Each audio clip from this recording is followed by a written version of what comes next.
ഈ മാർക്കോ സിനിമയുടെ ട്രെയിലർ കണ്ടപ്പോൾ ചോരയും കൊണ്ടൊരു കളിയാണ് അല്ലേ അല്ലേ? ഉയരെ എന്താണ്? രക്തസാക്ഷി മരിച്ചിട്ടില്ല, മണ്ണിൽ ചോര ചാലൊഴുകട്ടെ, ചാലോ പിന്നൊരു പുഴയാകട്ടെ, പുഴയോ പിന്നൊരു കടലാകട്ടെ, ആർത്തിരമ്പും കടലിനെ നോക്കി വേട്ടപ്പട്ടി കുരയ്ക്കട്ടെ, ഇല്ല ഇല്ല മരിച്ചിട്ടില്ല, രക്തസാക്ഷി മരിച്ചിട്ടില്ല, ജീവിക്കുന്നു ഞങ്ങളിലൂടെ, വെടിവെക്കട്ട വിരുദ്ധന്മാർ എന്ന് പറഞ്ഞിട്ട് അങ്ങോട്ട് പോകും. എന്ന് വെച്ചാൽ ഞാൻ ആദ്യം പറഞ്ഞ സിനിമയുടെ ട്രെയിലർ കണ്ടോലെ, അതിനകത്തുണ്ടാവും ചോര, അതിനകത്തുണ്ടാവും മാംസം, ചോര ചിന്തുക, ആളെ കൊല്ലുക, വെടിവെക്കുക, അങ്ങനെ അടിമുട്ടി വയലൻസ് ആണ്. നിങ്ങളുടെ പ്രായമുള്ള കുട്ടികൾക്ക് പോലും വിളിച്ചു കൊടുക്കുന്നത് ഈ മുദ്രാവാക്യമാണ്.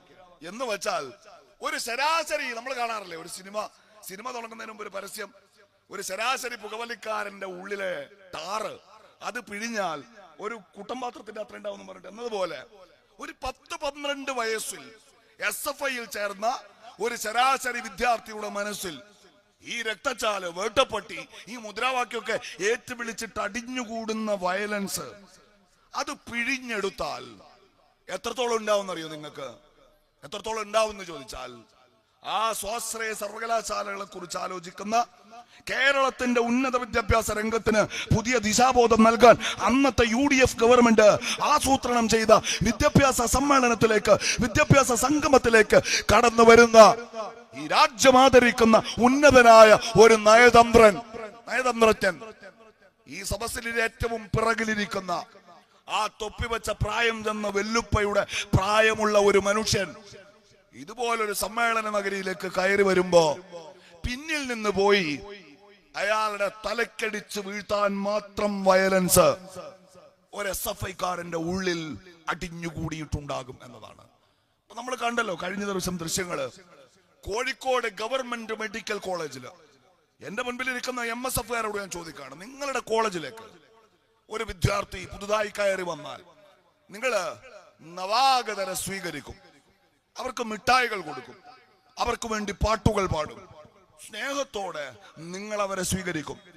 ആ ക്യാമ്പസിനകത്തു വെച്ച് നിങ്ങളുടെ ക്യാമ്പസിലേക്ക് കയറി വന്ന പുതിയ ഒരു വിദ്യാർത്ഥിയെ ആരെങ്കിലും കൂട്ടം ചേർന്ന് റാഗ് ചെയ്താൽ നിങ്ങളത് തടയും. കാരണം വിദ്യാർത്ഥി നേതാവ് എന്ന നിലക്ക് നിങ്ങളുടെ ഉത്തരവാദിത്തമാണത്. അങ്ങനെ റാഗിങ്ങിനെ തടയുമ്പോഴാണ്, പുതുതായി കടന്നു വരുന്ന ആ കുട്ടികളുടെ കൂടെ നിൽക്കുമ്പോഴാണ്, അവർക്ക് പഠിക്കാൻ സൗകര്യങ്ങൾ ചെയ്തു കൊടുക്കുമ്പോഴാണ് അവർ നിങ്ങളുടെ കൂടെ നിൽക്കുക എന്ന് നിങ്ങൾ വിചാരിക്കുന്നു.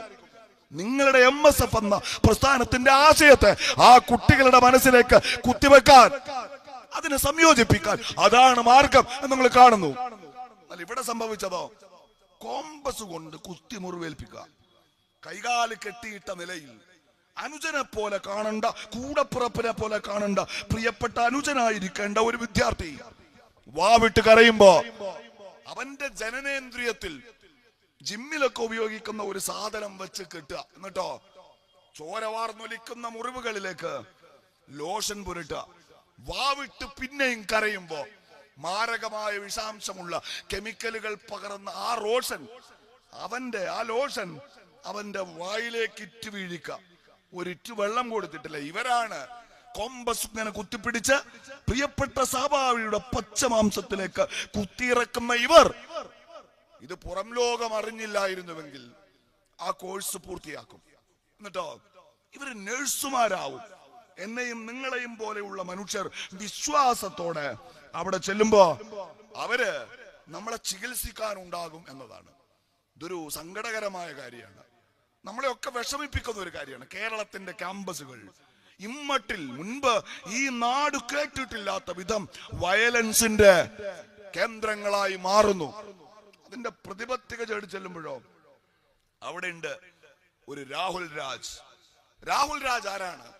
രാഹുൽ രാജ് ഞാൻ ആദ്യം പറഞ്ഞ 13ാമത്തെ വയസ്സ് മുതൽ വിളിക്കുന്ന മുദ്രാവാക്യങ്ങളിൽ വേട്ടപ്പട്ടികളെ കുറിച്ച്, രക്തച്ചാലുകളെ കുറിച്ച് ആവർത്തിച്ച് പറയാറുള്ള ആ വിദ്യാർത്ഥി സംഘടനയുടെ പ്രവർത്തകരാണ്. തീർന്നില്ല, ഈ മലപ്പുറത്ത് ഈ പാണ്ടിക്കാട് നിന്ന് വെളിപ്പാടകല് വണ്ടൂരിലെ SFIയുടെ നേതാവാണ്.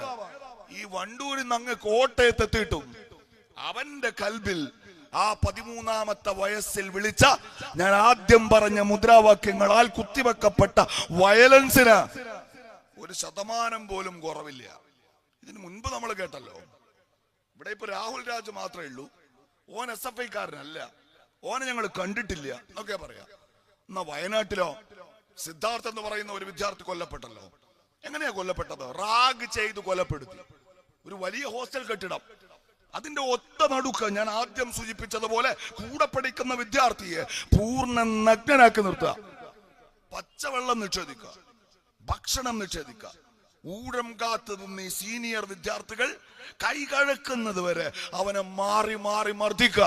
എന്നിട്ടോ ഈ മർദ്ദനം സഹിക്കവയ്യാതെ അത്രയും കൂടി നിൽക്കുന്ന മനുഷ്യരിൽ നിന്ന് ഒരാളിൽ നിന്ന് പോലും സാന്ത്വനത്തിന്റെ ഒരു വാക്കു ലഭിക്കാതെ സിദ്ധാർത്ഥ എന്ന പാവപ്പെട്ട ഒരച്ഛന്റെ ഒരമ്മയുടെ മകൻ അവൻ പഠിക്കുന്ന ക്യാമ്പസിൽ ആത്മഹത്യ ചെയ്തു.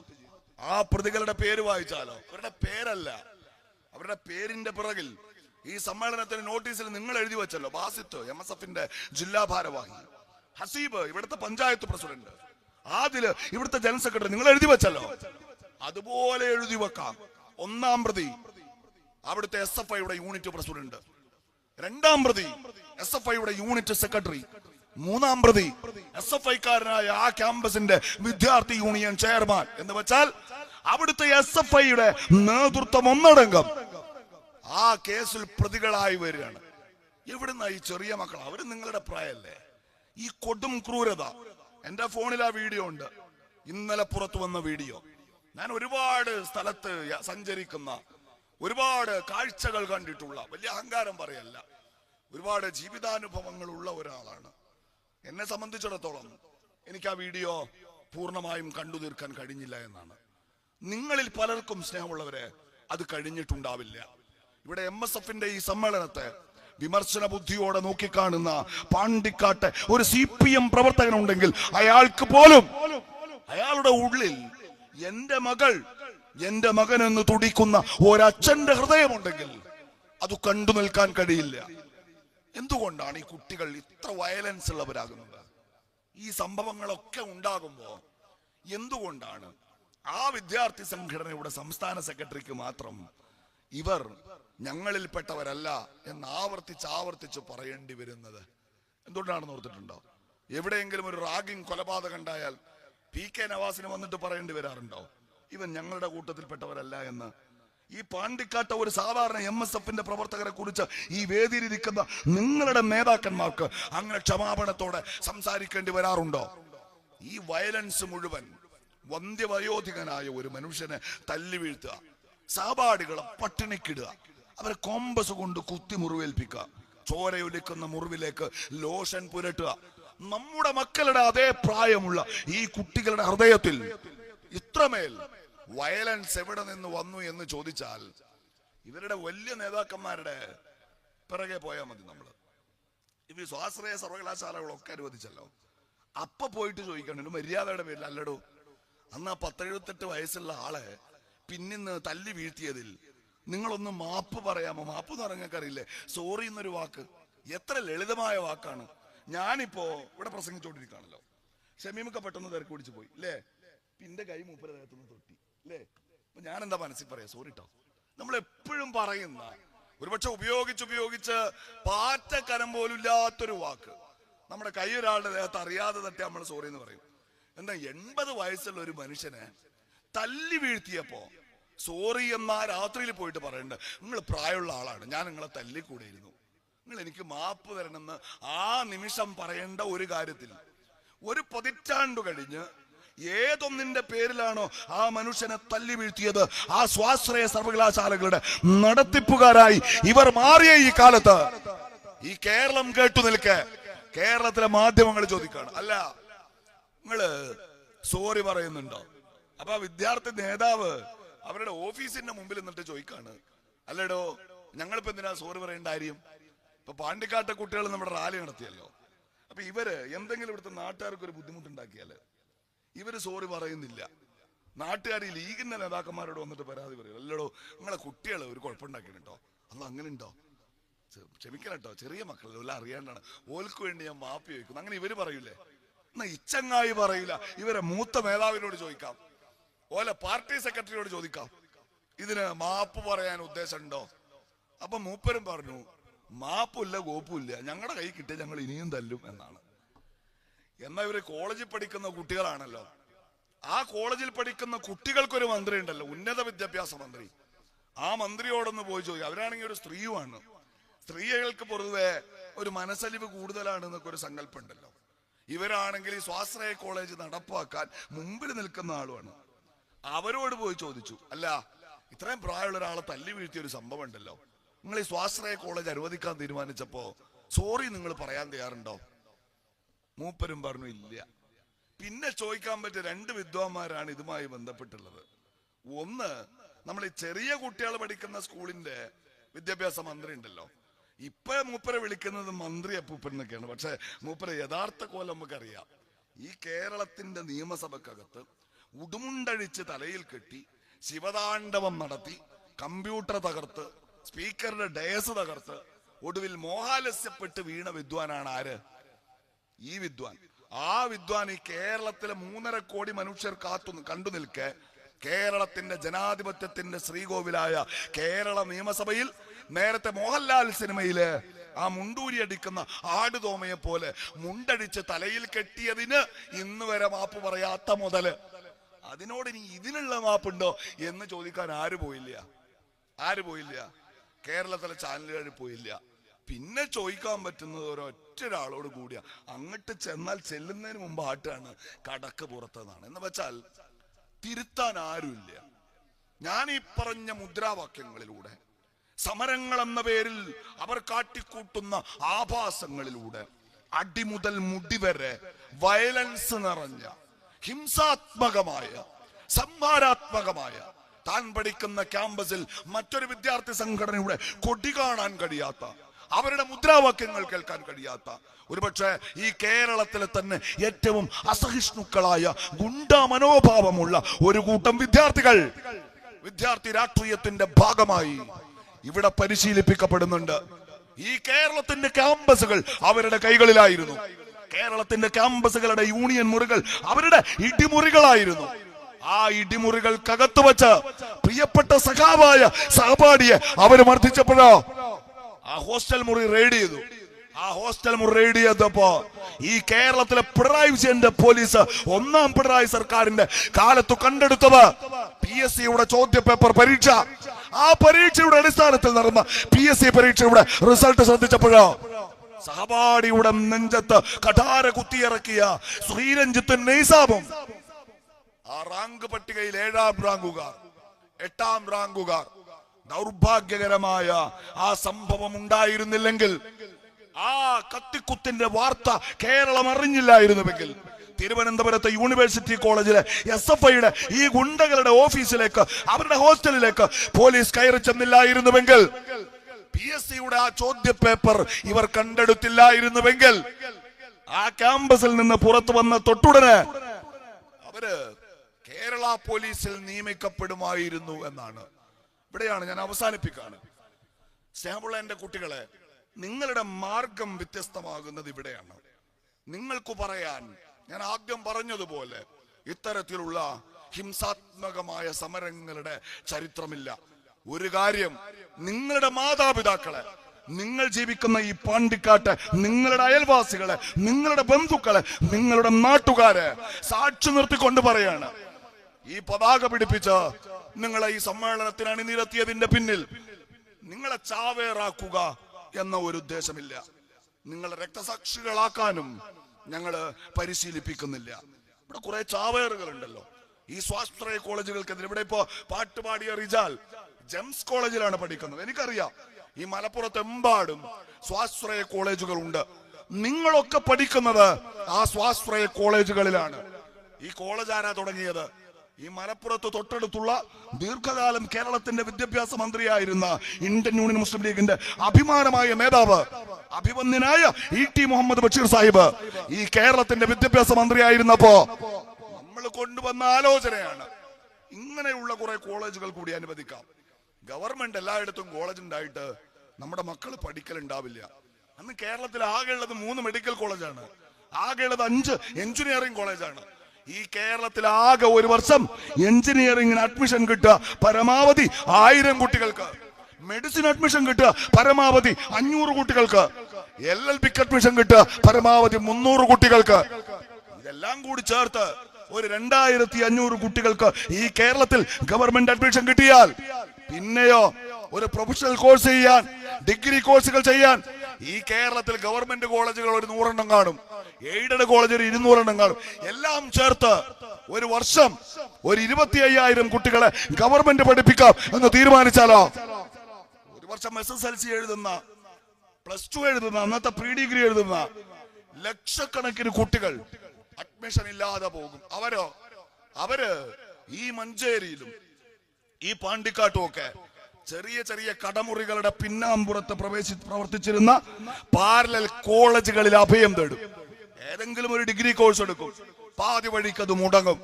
അത് പഠിച്ചു പൂർത്തിയാക്കിയാൽ കിട്ടാവുന്ന ഒരു ജോലി ഇവിടെ ഇല്ല. പിന്നെയോ ഒരു ശരാശരി ജീവിതത്തിലേക്ക് ചുമട്ടുകാരന്റെ, റിക്ഷാ തൊഴിലാളിയുടെ, ഇവിടെയാണെങ്കിൽ ഗൾഫിൽ പോകുന്ന ഒരു ശരാശരി ദാരിദ്ര്യം പിടിച്ച ജീവിതത്തിലേക്ക് ഈ കേരളത്തിലെ ഒരുപാട് തലമുറകൾ എറിഞ്ഞു കൊടുക്കപ്പെട്ടു. UDF പറഞ്ഞു ഇതിനൊരു മാറ്റം ഉണ്ടാവണം. ഇത് ഗവൺമെന്റിനെ കൊണ്ട് മാത്രം കഴിയുന്ന കാര്യമല്ല. ഇവിടെ കുറെ സ്വകാര്യ കോളേജുകൾ അനുവദിക്കാം, സ്വാഭാവികമാണല്ലോ.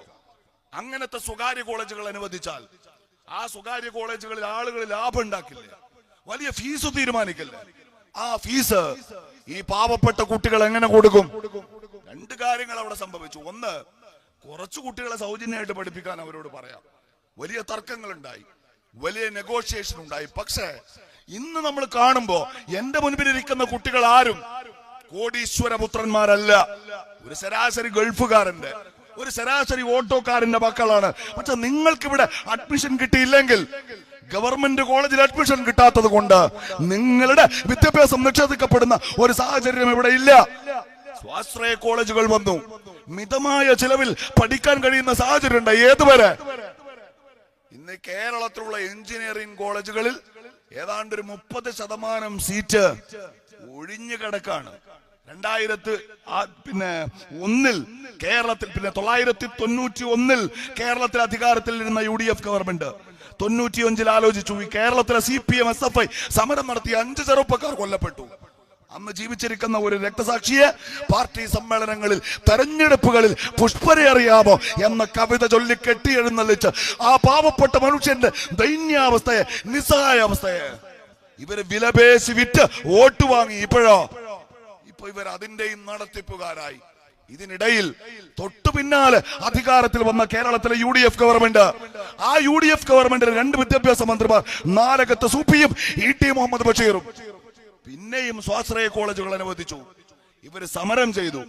പിന്നെ ഇവര് വന്നപ്പോ ഇവരതിന്റെ നടത്തിപ്പുകാരായി മാറി.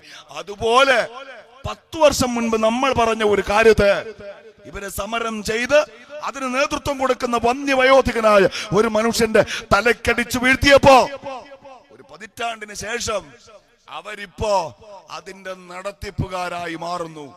ഇതിനിടയിൽ ജീവൻ നഷ്ടപ്പെട്ട 5 ചെറുപ്പക്കാരുണ്ട്. ജീവിച്ചിരിക്കുന്ന കാലം അത്രയും സ്വയം ചലിക്കാൻ കഴിയാതെ പാർട്ടി സമ്മേളനങ്ങളിൽ ഇവരിട്ടുകൊടുത്ത കട്ടിലിൽ മാനം നോക്കി നിസ്സഹായാവസ്ഥയോടെ കിടക്കേണ്ടി വന്ന ഒരു മനുഷ്യനുണ്ട്, സഖാവ് പുഷ്പൻ. ഒരു മടിയുമില്ലാതെ, ഒരു ഉളുപ്പുമില്ലാതെ ഇവർ സ്വാശ്രയ കോളേജുകളും അനുവദിക്കും. ആ സമരത്തെ കുറിച്ച് ബടായി പറയുകയും ചെയ്യും. അങ്ങനെ നടപ്പിലാക്കാൻ കഴിയാത്ത മുദ്രാവാക്യങ്ങൾക്ക് പുറകെ കൊടിയെടുത്തു പോയി വെടിയേറ്റു മരിക്കാൻ മുസ്ലിം ലീഗ് പരിശീലിപ്പിക്കുന്ന ചാവേറുകളല്ല. സ്നേഹമുള്ള കുട്ടികളെ, നിങ്ങള് രക്തസാക്ഷികളാവാനല്ല. ഞാൻ ആദ്യം പറഞ്ഞ തിരുവനന്തപുരത്തെ യൂണിവേഴ്സിറ്റി കോളേജിലെ ഹോസ്റ്റലിലേതുപോലെ അവിടെ താമസിച്ച് ഈ സംഘടനക്ക് വേണ്ടി പ്രിയപ്പെട്ട വിദ്യാർത്ഥികളുടെ കടുത്തിൽ കഠാര കുത്തിയിറക്കാനുമല്ല. നിങ്ങളെ പരിശീലിപ്പിക്കുന്നത് പഠിക്കാനാണ്, പഠിപ്പിക്കാനാണ്, ഈ നാടിനെ കെട്ടിപ്പടുക്കാനാണ്, സമുദായത്തിന്, കുടുംബത്തിന്, നിങ്ങളുടെ മാതാപിതാക്കൾക്ക്, ഈ രാജ്യത്തിന് ഉപകാരപ്പെടുന്നവരാക്കി നിങ്ങളെ വളർത്തിയെടുക്കാനാണ് ആ പതാക നിങ്ങളെ ഏൽപ്പിച്ചത് എന്ന ബോധ്യമുണ്ടാവണം. നിങ്ങൾ ആ പതാകയിലേക്ക് നോക്കുമ്പോൾ, ഞാൻ അവസാനിപ്പിക്കുകയാണ്, അത് മറ്റെല്ലാ പതാകകളും പോലെ ഒരു പതാകയല്ല. ഞാൻ ആദ്യം സൂചിപ്പിച്ചതുപോലെ ഈ നാട്ടിലെ ഒരു വിഭാഗം മനുഷ്യർ ഞാൻ ആദ്യം പറഞ്ഞ ഉത്തരേന്ത്യയിലൊക്കെ ഈ സമുദായത്തിൽപ്പെട്ട മനുഷ്യർ നേരിടുന്ന യാതനകളെക്കാൾ ഭീകരമായ യാതനകളുടെ ഒരു ഭൂതകാലം അനുഭവിച്ച നിങ്ങളുടെ പൂർവികർ അവരെ മുന്നോട്ടു നടത്തിയ പതാകയാണ്. അവര് മുന്നോട്ട് നടന്നപ്പോഴാണ്, ഓരോ അടി മുന്നോട്ട് നടക്കുമ്പോഴും അവനവന്റെ അവകാശം അവരന്നു വേദനിക്കാതെ ജനാധിപത്യ മാർഗത്തിൽ ചോദിച്ചു വാങ്ങാനുള്ള പരിശീലനം അവർക്ക് ലഭിച്ചതുകൊണ്ടാണ് ഇന്ന് നിങ്ങളുണ്ടായത്. നിങ്ങൾ പഠിക്കുന്ന കോളേജുകളുടെ ചുമരുകളും മേൽക്കൂരയും ഉണ്ടായത്. ആ കോളേജുകളുടെ, ആ സർവകലാശാലകളുടെ അടിക്കലിടാൻ അവരനുഭവിച്ച ത്യാഗങ്ങളെ കുറിച്ച്, ആ പോയ കാലത്തിന്റെ യാതനകളെ കുറിച്ച് നിങ്ങൾ ഓർമ്മയുള്ളവരാവുക. ആ ഓർമ്മകളാണ്, ആ കാലത്തു നിന്ന് നിങ്ങളിങ്ങനെ ഒരു ഇരമ്പൽ പോലെ കേൾക്കുന്ന അവരുടെ നിശ്വാസങ്ങളാണ്. ആ നിശ്വാസങ്ങളെ നിസ്സായതയുടേതാക്കി മാറ്റാതെ ഈ ചക്രവാളങ്ങൾ ഭേദിക്കുമാറുപ്പത്തിൽ അവർ ഇന്നലകളിൽ വിളിച്ച മുദ്രാവാക്യങ്ങളുടേതായിരുന്നു ആ കാലം. ആ ഓർമ്മകൾ നിങ്ങളെ വർത്തമാനകാലത്ത് വഴി നടത്തണം. ആ ഓർമ്മകൾ ഈ സ്വത്വത്തിന്റെ പേരിൽ രാജ്യം മുഴുവൻ മനുഷ്യർ വേട്ടയാടപ്പെടുന്ന ഈ കാലത്ത്, സംഘപരിവാറിന്റെ നെറികെട്ട ഇസ്ലാമോഫോബിക് പൊളിറ്റിക്സിന്റെ കേരളത്തിലെ നടത്തിപ്പുകാരായി CPM മാറുന്ന ഈ കാലത്ത് ആ ഓർമ്മകളാണ് നിങ്ങളുടെ അതിജീവന മന്ത്രം എന്ന് പറയുന്നത്. ഇനി നിങ്ങൾ ആ പതാകയിലേക്ക് നോക്കുമ്പോ നിങ്ങളുടെ കൽബിൽ ഒരു ആവേശമുണ്ടാകണം, ഒരിഷ്ടമുണ്ടാകണം. എന്റെ വെല്ലുപ്പമാർ, എന്റെ ഉപ്പ, എന്റെ ഉമ്മ, അവരൊക്കെ ഈ മണ്ണിൽ അഭിമാനത്തോടെ ജീവിച്ചത് ഈ പതാകയുടെ തണല് പറ്റി നിന്നിട്ടാണ് എന്ന തിരിച്ചറിവുണ്ടാകും. അവരുടെ യാതനകളെയാണ്, അവരുടെ ഭൂതകാലത്തെയാണ്, പട്ടിണിയോടെ അവർ കിടന്നുറങ്ങിയ ആ രാവുകളിലെ ഉറക്കമില്ലായ്മയാണ്, അവരുടെ വിശപ്പിനെയാണ്, അവരുടെ സങ്കടങ്ങളെയാണ് ഞാൻ നെഞ്ചോട് ചേർത്തു വെക്കുന്നത് എന്ന വികാരം നിങ്ങളുടെ ഉള്ളിൽ അലയടിക്കണം. അങ്ങനെ ചേർത്തു വെക്കുമ്പോൾ ഞാൻ ഇന്ന് അനുഭവിക്കുന്നത് മുഴുവൻ ഈ പതാക പിടിച്ച് എൻ്റെ പിൻവഴികളിലൂടെ ഇന്നലകളിൽ നേടി വന്നവർ ഞാൻ ആദ്യം സൂചിപ്പിച്ചതുപോലെ പൊരുതി പൊരുതി മാറ്റി മാറ്റി എടുത്തതാണ് എന്ന ചിന്തയുണ്ടാകണം. ഈ സദസ്സിന്റെ പിന്തിരയിലിരിക്കുന്ന നിങ്ങളുടെയോ ഇവിടെയുള്ള മുസ്ലിം ലീഗിന്റെ നേതാക്കന്മാരുടെയോ ഒക്കെ, നമ്മുടെയൊക്കെ മക്കളുടെയോ ഇളയ അനിയന്റെയൊക്കെ പ്രായത്തിലുള്ള ചെറിയ മക്കളാണ് ആ സമ്മേളനത്തിലൊക്കെ പങ്കെടുക്കുന്നത്. അവരോട് നമ്മൾ പൊട്ടിത്തെറിച്ച് പ്രസംഗിച്ചിട്ട് കാര്യമില്ല, വലിയ വലിയ കണക്കുകൾ പറഞ്ഞിട്ട് കാര്യമില്ല. നമ്മള് തമ്മിൽ സംസാരിക്കുന്ന രാഷ്ട്രീയത്തിന്റെ ഒരു ഭാഷ ചിലപ്പോ അവർക്ക് മനസ്സിലാവണമെന്ന് തന്നെയില്ല. കാരണം അവരുടെ ഒരു വൈബ് വേറെയാണ്. അവർ തന്നെ നമ്മളെ വിളിക്കാറ് നമ്മളൊക്കെ വലിയ വമ്പിച്ച തന്ത വൈബിന്റെ ആളുകളാണ് എന്നുമാണ്. അതുകൊണ്ട് നമ്മളും ആ തലമുറയ്ക്കും ഇടയിൽ കമ്മ്യൂണിക്കേഷന്റെ വലിയൊരു ഗ്യാപ്പുണ്ട്. അവർ ജീവിക്കുന്നത് അവരുടെ ഒരു ലോകത്ത്, അവരുടെ കുറെ ചിന്തകളുമായിട്ടാണ്. അവരോട് രാഷ്ട്രീയം സംസാരിക്കേണ്ടുന്ന ഭാഷ മാത്രമല്ല, ചിലപ്പോഴൊക്കെ നമ്മുടെ മക്കളോട് ഒരു 5 മിനിറ്റിനപ്പുറത്ത് സംസാരിക്കാനുള്ള ഭാഷ പോലും ശീലമില്ലാത്തവരാണ് നമ്മൾ. ഈ സമ്മേളനങ്ങളൊക്കെ ആവേശത്തിന് ഏറ്റെടുത്ത് അവിടെ പോയാലും ഈ പറയുന്ന മക്കളെ കാണുമ്പോൾ എവിടെ പറഞ്ഞു തുടങ്ങും, എവിടെ കൊണ്ടുചെന്ന് അവസാനിപ്പിക്കും എന്നത് എക്കാലത്തെയും വലിയ ചോദ്യമാണ്. ഞാൻ പറഞ്ഞല്ലോ, നമുക്കിടയിൽ സ്നേഹമുള്ള കുട്ടികളെ ഒരു തലമുറയെങ്കിലും വലിയ മാറ്റമുണ്ട്. ഇപ്പോ നമ്മൾ ജീവിക്കുന്ന ഈ രാഷ്ട്രീയ സാഹചര്യം, ഈ രാജ്യത്തിന്റെ ഒരു വർത്തമാനകാല സാഹചര്യം, ആ സാഹചര്യം പ്രശ്ന സങ്കീർണമാണ് എന്ന് ഞാൻ നിങ്ങളോട് പറയുന്നു. ഇവിടെ ഈ സമ്മേളനം സംഘടിപ്പിച്ചിട്ടുള്ള വിദ്യാർത്ഥി സംഘടനയുടെ പേര് മുസ്ലിം സ്റ്റുഡൻസ് ഫെഡറേഷൻ എന്നാണ്. മുസ്ലിം എന്ന ആ സ്വത്വബോധത്തെ, ആ ഐഡന്റിറ്റിയെ MSF അതിന്റെ പേരിനോട് ചേർത്ത് വെക്കുമ്പോൾ ആ പേരുണ്ടായതിന്റെ പേരിൽ രൂപീകരിച്ച കാലം തൊട്ട് വലിയ വിമർശനങ്ങൾ നേരിട്ടിട്ടുള്ള ഒരു വിദ്യാർത്ഥി സംഘടനയാണിത്. നിങ്ങൾ പറയുന്നത് മുഴുവൻ മതേതരത്വത്തെ കുറിച്ചാണ്. നിങ്ങൾ അഭിസംബോധന ചെയ്യുന്നത് ഈ രാജ്യത്തെ എല്ലാ വിദ്യാർത്ഥികളെയുമാണ്. അങ്ങനെ മതനിരപേക്ഷമാണ് എന്ന് അവകാശപ്പെടുന്ന, ഈ രാജ്യത്തെ ഏതൊരു വിദ്യാർത്ഥിക്കും പ്രവർത്തിക്കാൻ സ്വാതന്ത്ര്യമുണ്ട് എന്ന് അവകാശപ്പെടുന്ന നിങ്ങൾ മുസ്ലിം എന്ന പേര് നിങ്ങളുടെ പ്രസ്ഥാനത്തിന്റെ പേരിനോട് ചേർത്ത് വെക്കുന്നു.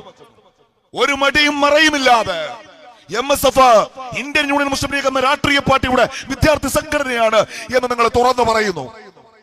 നിങ്ങളുടെ പേരിൽ എന്തിനാണ് ഈ ആധുനിക കാലഘട്ടത്തിലും നിങ്ങൾ മുസ്ലിം എന്ന ആ വാക്ക് കൊണ്ടു നടക്കുന്നത്? അത് ലളിതമായി പറഞ്ഞു തരാൻ, നമ്മളിപ്പോ ഇവിടേക്ക് വരുമ്പോ റിജാല് പാടിക്കൊണ്ടിരുന്ന പാട്ട് അത് ഏത് സിനിമയിലെന്നറിയോ? ആരെങ്കിലും ഒരാൾ പറഞ്ഞാൽ നമുക്കിത് പെട്ടെന്ന് അവസാനിപ്പിക്കും. എനിക്കൊരു കുഴപ്പമുണ്ട്, ഞാൻ ഈ വക്കീലൊക്കെ ആവുന്നതിന് മുമ്പ് നിങ്ങളെ പോലെയുള്ള കുട്ടികളെ ട്യൂഷൻ ക്ലാസ്സിൽ പഠിപ്പിച്ച ആളാ. നിങ്ങൾ നന്നായി പഠിച്ച് ഉത്തരം പറയാവുന്നത് വരെ ഈ സാറ് ക്ലാസ് എത്തുന്ന പ്രശ്നം. ഇത് ഏത് സിനിമയിലെ പാട്ടാ? റബ്ബിനെ ബനാദി ജോഡി എന്ന് പറയുന്ന സിനിമയാണ് അല്ലെ? ആരുടെ സിനിമയാണ്? ഷാറുഖ് ഖാൻ അഭിനയിച്ച സിനിമയാണ്. സിനിമയിലെ നായികയോ അനുഷ്കയാണ്. അനുഷ്ക ഇന്ത്യൻ ക്രിക്കറ്റ് താരം വിരാട് കോഹ്ലിയുടെ ജീവിത പങ്കാളി കൂടിയാണ്. ഇതൊന്നും പറയാനല്ല. ഈ ഷാറുഖ് ഖാൻ എന്ന് പറയുന്ന നടനെ നിങ്ങൾക്കൊക്കെ ഇഷ്ടമാണല്ലോ അല്ലേ? ലതാ മങ്കേഷ്കറെ കുറിച്ച് കേട്ടിട്ടുണ്ടോ?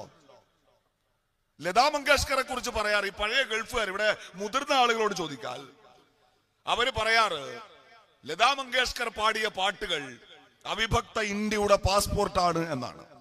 ഇപ്പൊ ഗൾഫിലൊക്കെ ഈ ലേബർ ക്യാമ്പിൽ പാകിസ്ഥാനികളും ഇന്ത്യക്കാരും തമ്മിൽ വഴക്കുണ്ടായാൽ, ലഹളയുണ്ടായാൽ, ഇവിടെ ഗൾഫിൽ പോയ നിങ്ങളുടെ ഉപ്പമാരോട് ചോദിച്ചാൽ മതി, അവിടെയൊക്കെ പാകിസ്ഥാനിയും ഇന്ത്യക്കാരും ഒരുമിച്ച് താമസിക്കുന്ന ലേബർ ക്യാമ്പുകൾ ഉണ്ടാവും. അവിടെ അവർ തമ്മിൽ ഒരു അടി ഉണ്ടായാൽ, ഒരു കസപിശ ഉണ്ടായാൽ അവിടെ ലതാ മങ്കേഷ്കറുടെ ഒരു പാട്ട് വെച്ചു കൊടുത്താൽ മതി എന്നാണ്. അതുവരെ വഴക്കു കൂടിക്കൊണ്ടിരുന്ന ഹിന്ദുസ്ഥാനിയും പാകിസ്ഥാനിയും ആ വഴക്ക് അവസാനിപ്പിച്ച് ലതാ മങ്കേഷ്കറുടെ പാട്ട് ആസ്വദിച്ച് കേൾക്കാൻ തുടങ്ങും. അങ്ങനെ അവിഭക്ത ഭാരതത്തിലെ ഇന്ത്യക്കാരുടെ പാസ്പോർട്ടാണ്, ലോകത്തെവിടെയും അവർ ഐക്യപ്പെടുത്തുന്നതാണ് അവരുടെ പാട്ടുകൾ എന്ന് പറഞ്ഞിരുന്നു.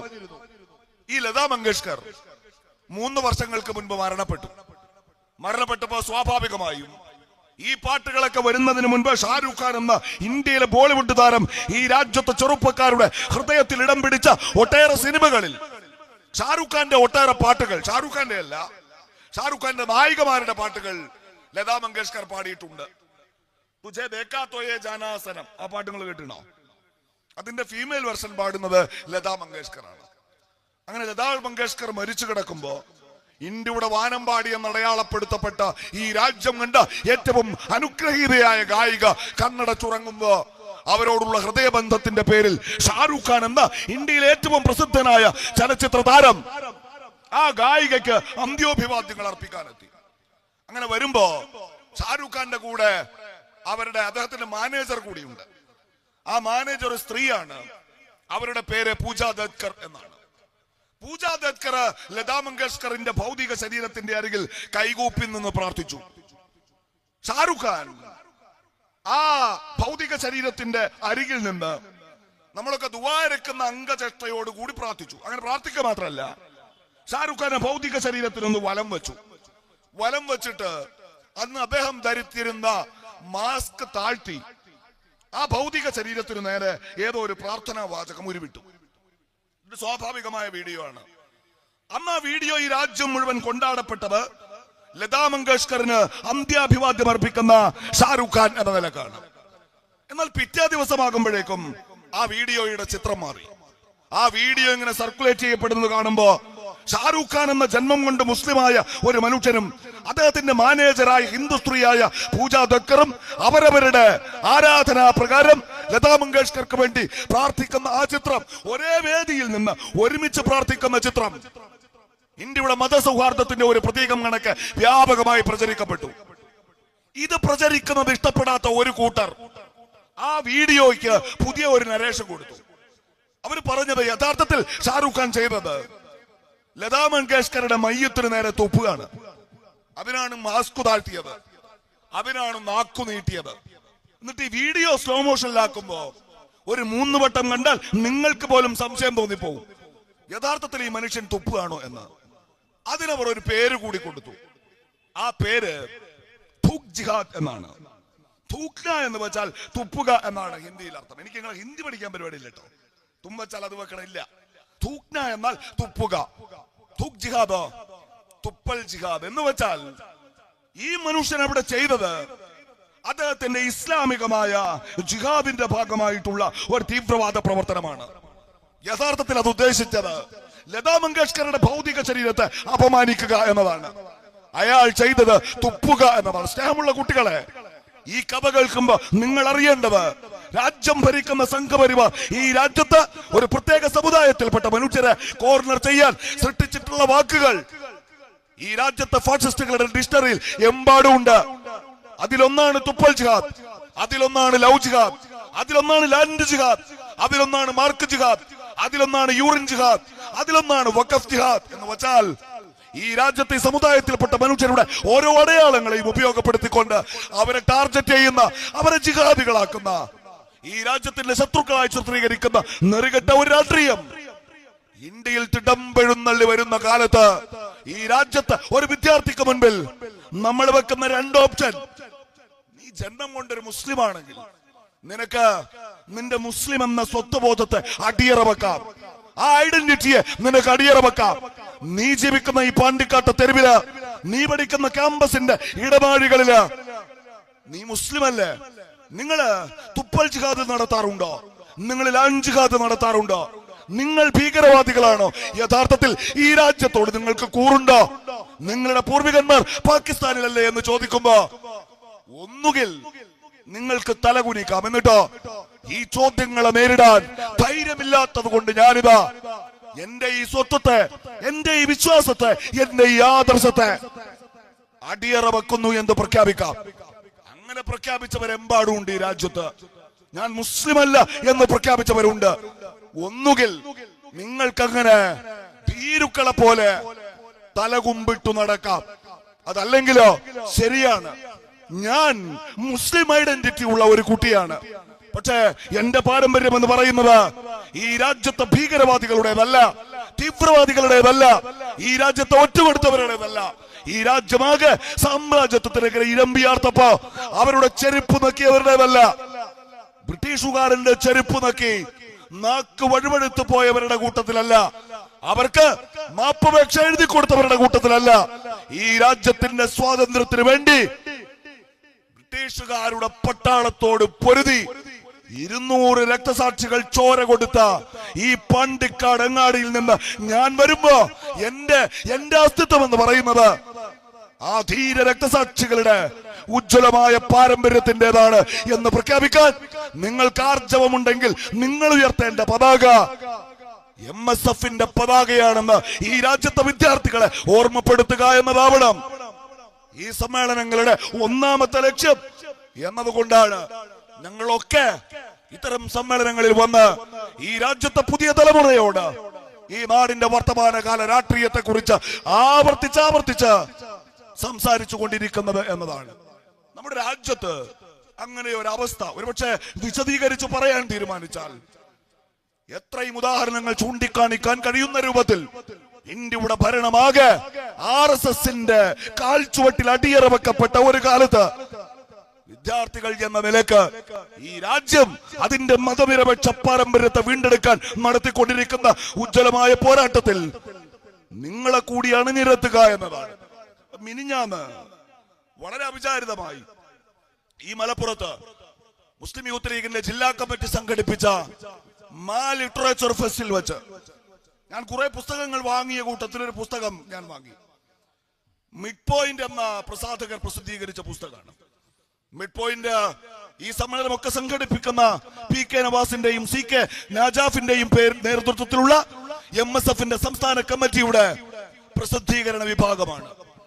ആ പുസ്തകത്തിലെ കുറെ ലേഖനങ്ങൾ, ആ ലേഖനങ്ങൾ ആകെ പ്രതിപാദിപ്പിക്കുന്നത് പൗരത്വ സമര കാലഘട്ടത്തെ കുറിച്ചാണ്.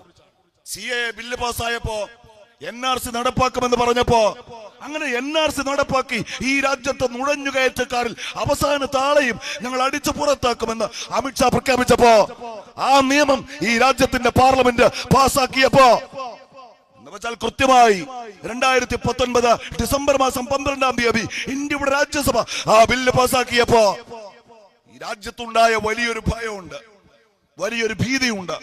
രണ്ടാം വട്ടവും മൃഗീയ ഭൂരിപക്ഷത്തോടെ രാജ്യത്ത് അധികാരത്തിൽ വന്ന BJPയുടെ ഗവൺമെന്റ് അവർ NRC നടപ്പാക്കുമ്പോ ഈ രാജ്യത്തെ പൗരത്വം നിഷേധിക്കപ്പെടുന്ന കോടിക്കണക്കിന് മനുഷ്യർ അവരുടെ മതം തിരിച്ച് ഒരു പ്രത്യേക സമുദായത്തിൽപ്പെട്ട മനുഷ്യരെ അഥവാ ഇവിടുത്തെ മുസ്ലിംകളെ ജയിലിലേക്ക് അടക്കാൻ നിയമം കൊണ്ടുവന്നപ്പോ രാജ്യം ഉൾക്കിടലത്തോടെ ആ വാർത്ത കേട്ട ഭയത്തിന്റെ ആ രാവ് ഡിസംബറിലെ തണുത്ത രാത്രിയിൽ ഈ രാജ്യത്ത് ആദ്യം മുഷ്ടി ചുരുട്ടിക്കൊണ്ട് തെരുവിൽ അണിനിരുന്നത് അലിഗഡ് മുസ്ലിം സർവകലാശാലയിലെ ജാമിയ മില്ലിയ സർവകലാശാലയിലെ വിദ്യാർത്ഥികൾ ഒന്നടങ്കമായിരുന്നു.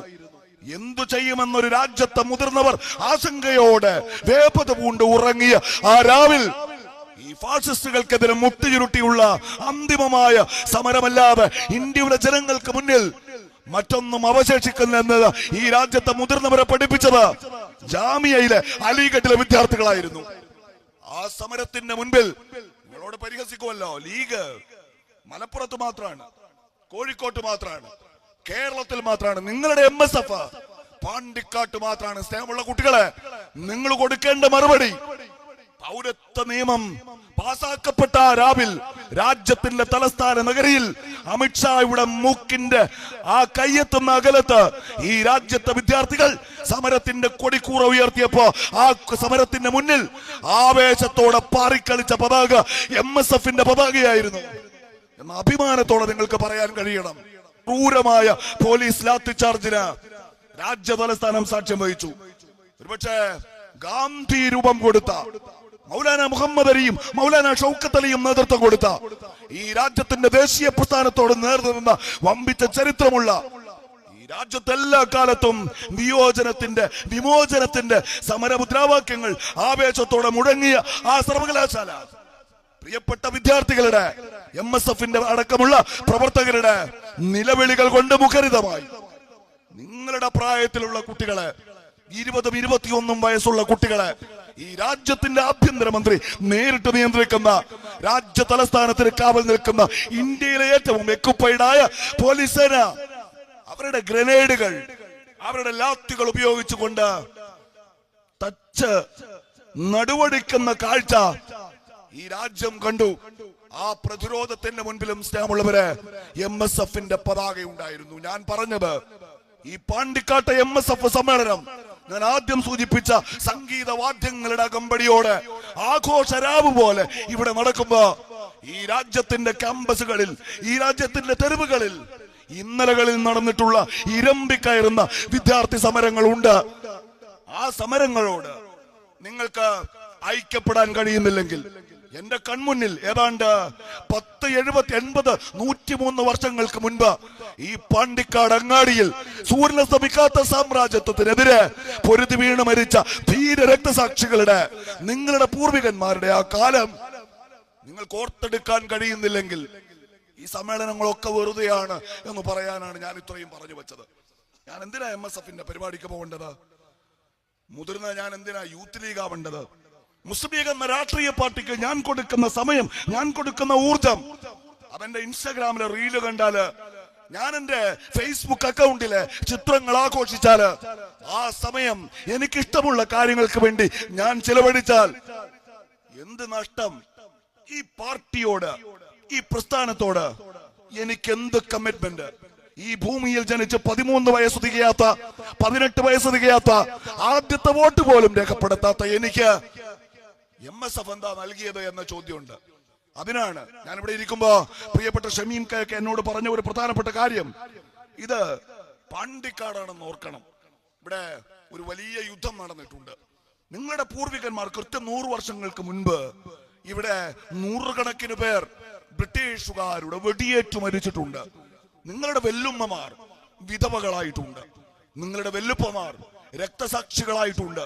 അതിനുശേഷം ഈ പാണ്ടിക്കാട്ട് ജീവിച്ച ഒരു തലമുറ പാതി വിശന്ന വയറോട് കിടന്നുറങ്ങിയിട്ടുണ്ട്.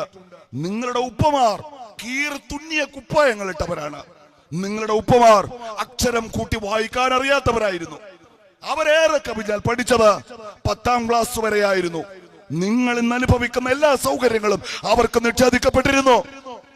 ആ കാലത്തു നിന്ന് കൃത്യം 100 വർഷം കഴിയുമ്പോഴേക്കും ഈ പാണ്ടിക്കാട്, ഈ മലപ്പുറം, ഈ മലയാളക്കരയിലെ മുസ്ലിം ജീവിതം മാറിയതെങ്ങനെ എന്ന ചോദ്യമുണ്ട്. നിങ്ങൾ അറിയേണ്ടത് ഒന്നും സ്വയം മാറിയതല്ല എന്നാണ്. ഇതൊന്നും സ്വയം മാറിയതല്ല കുട്ടികളെ.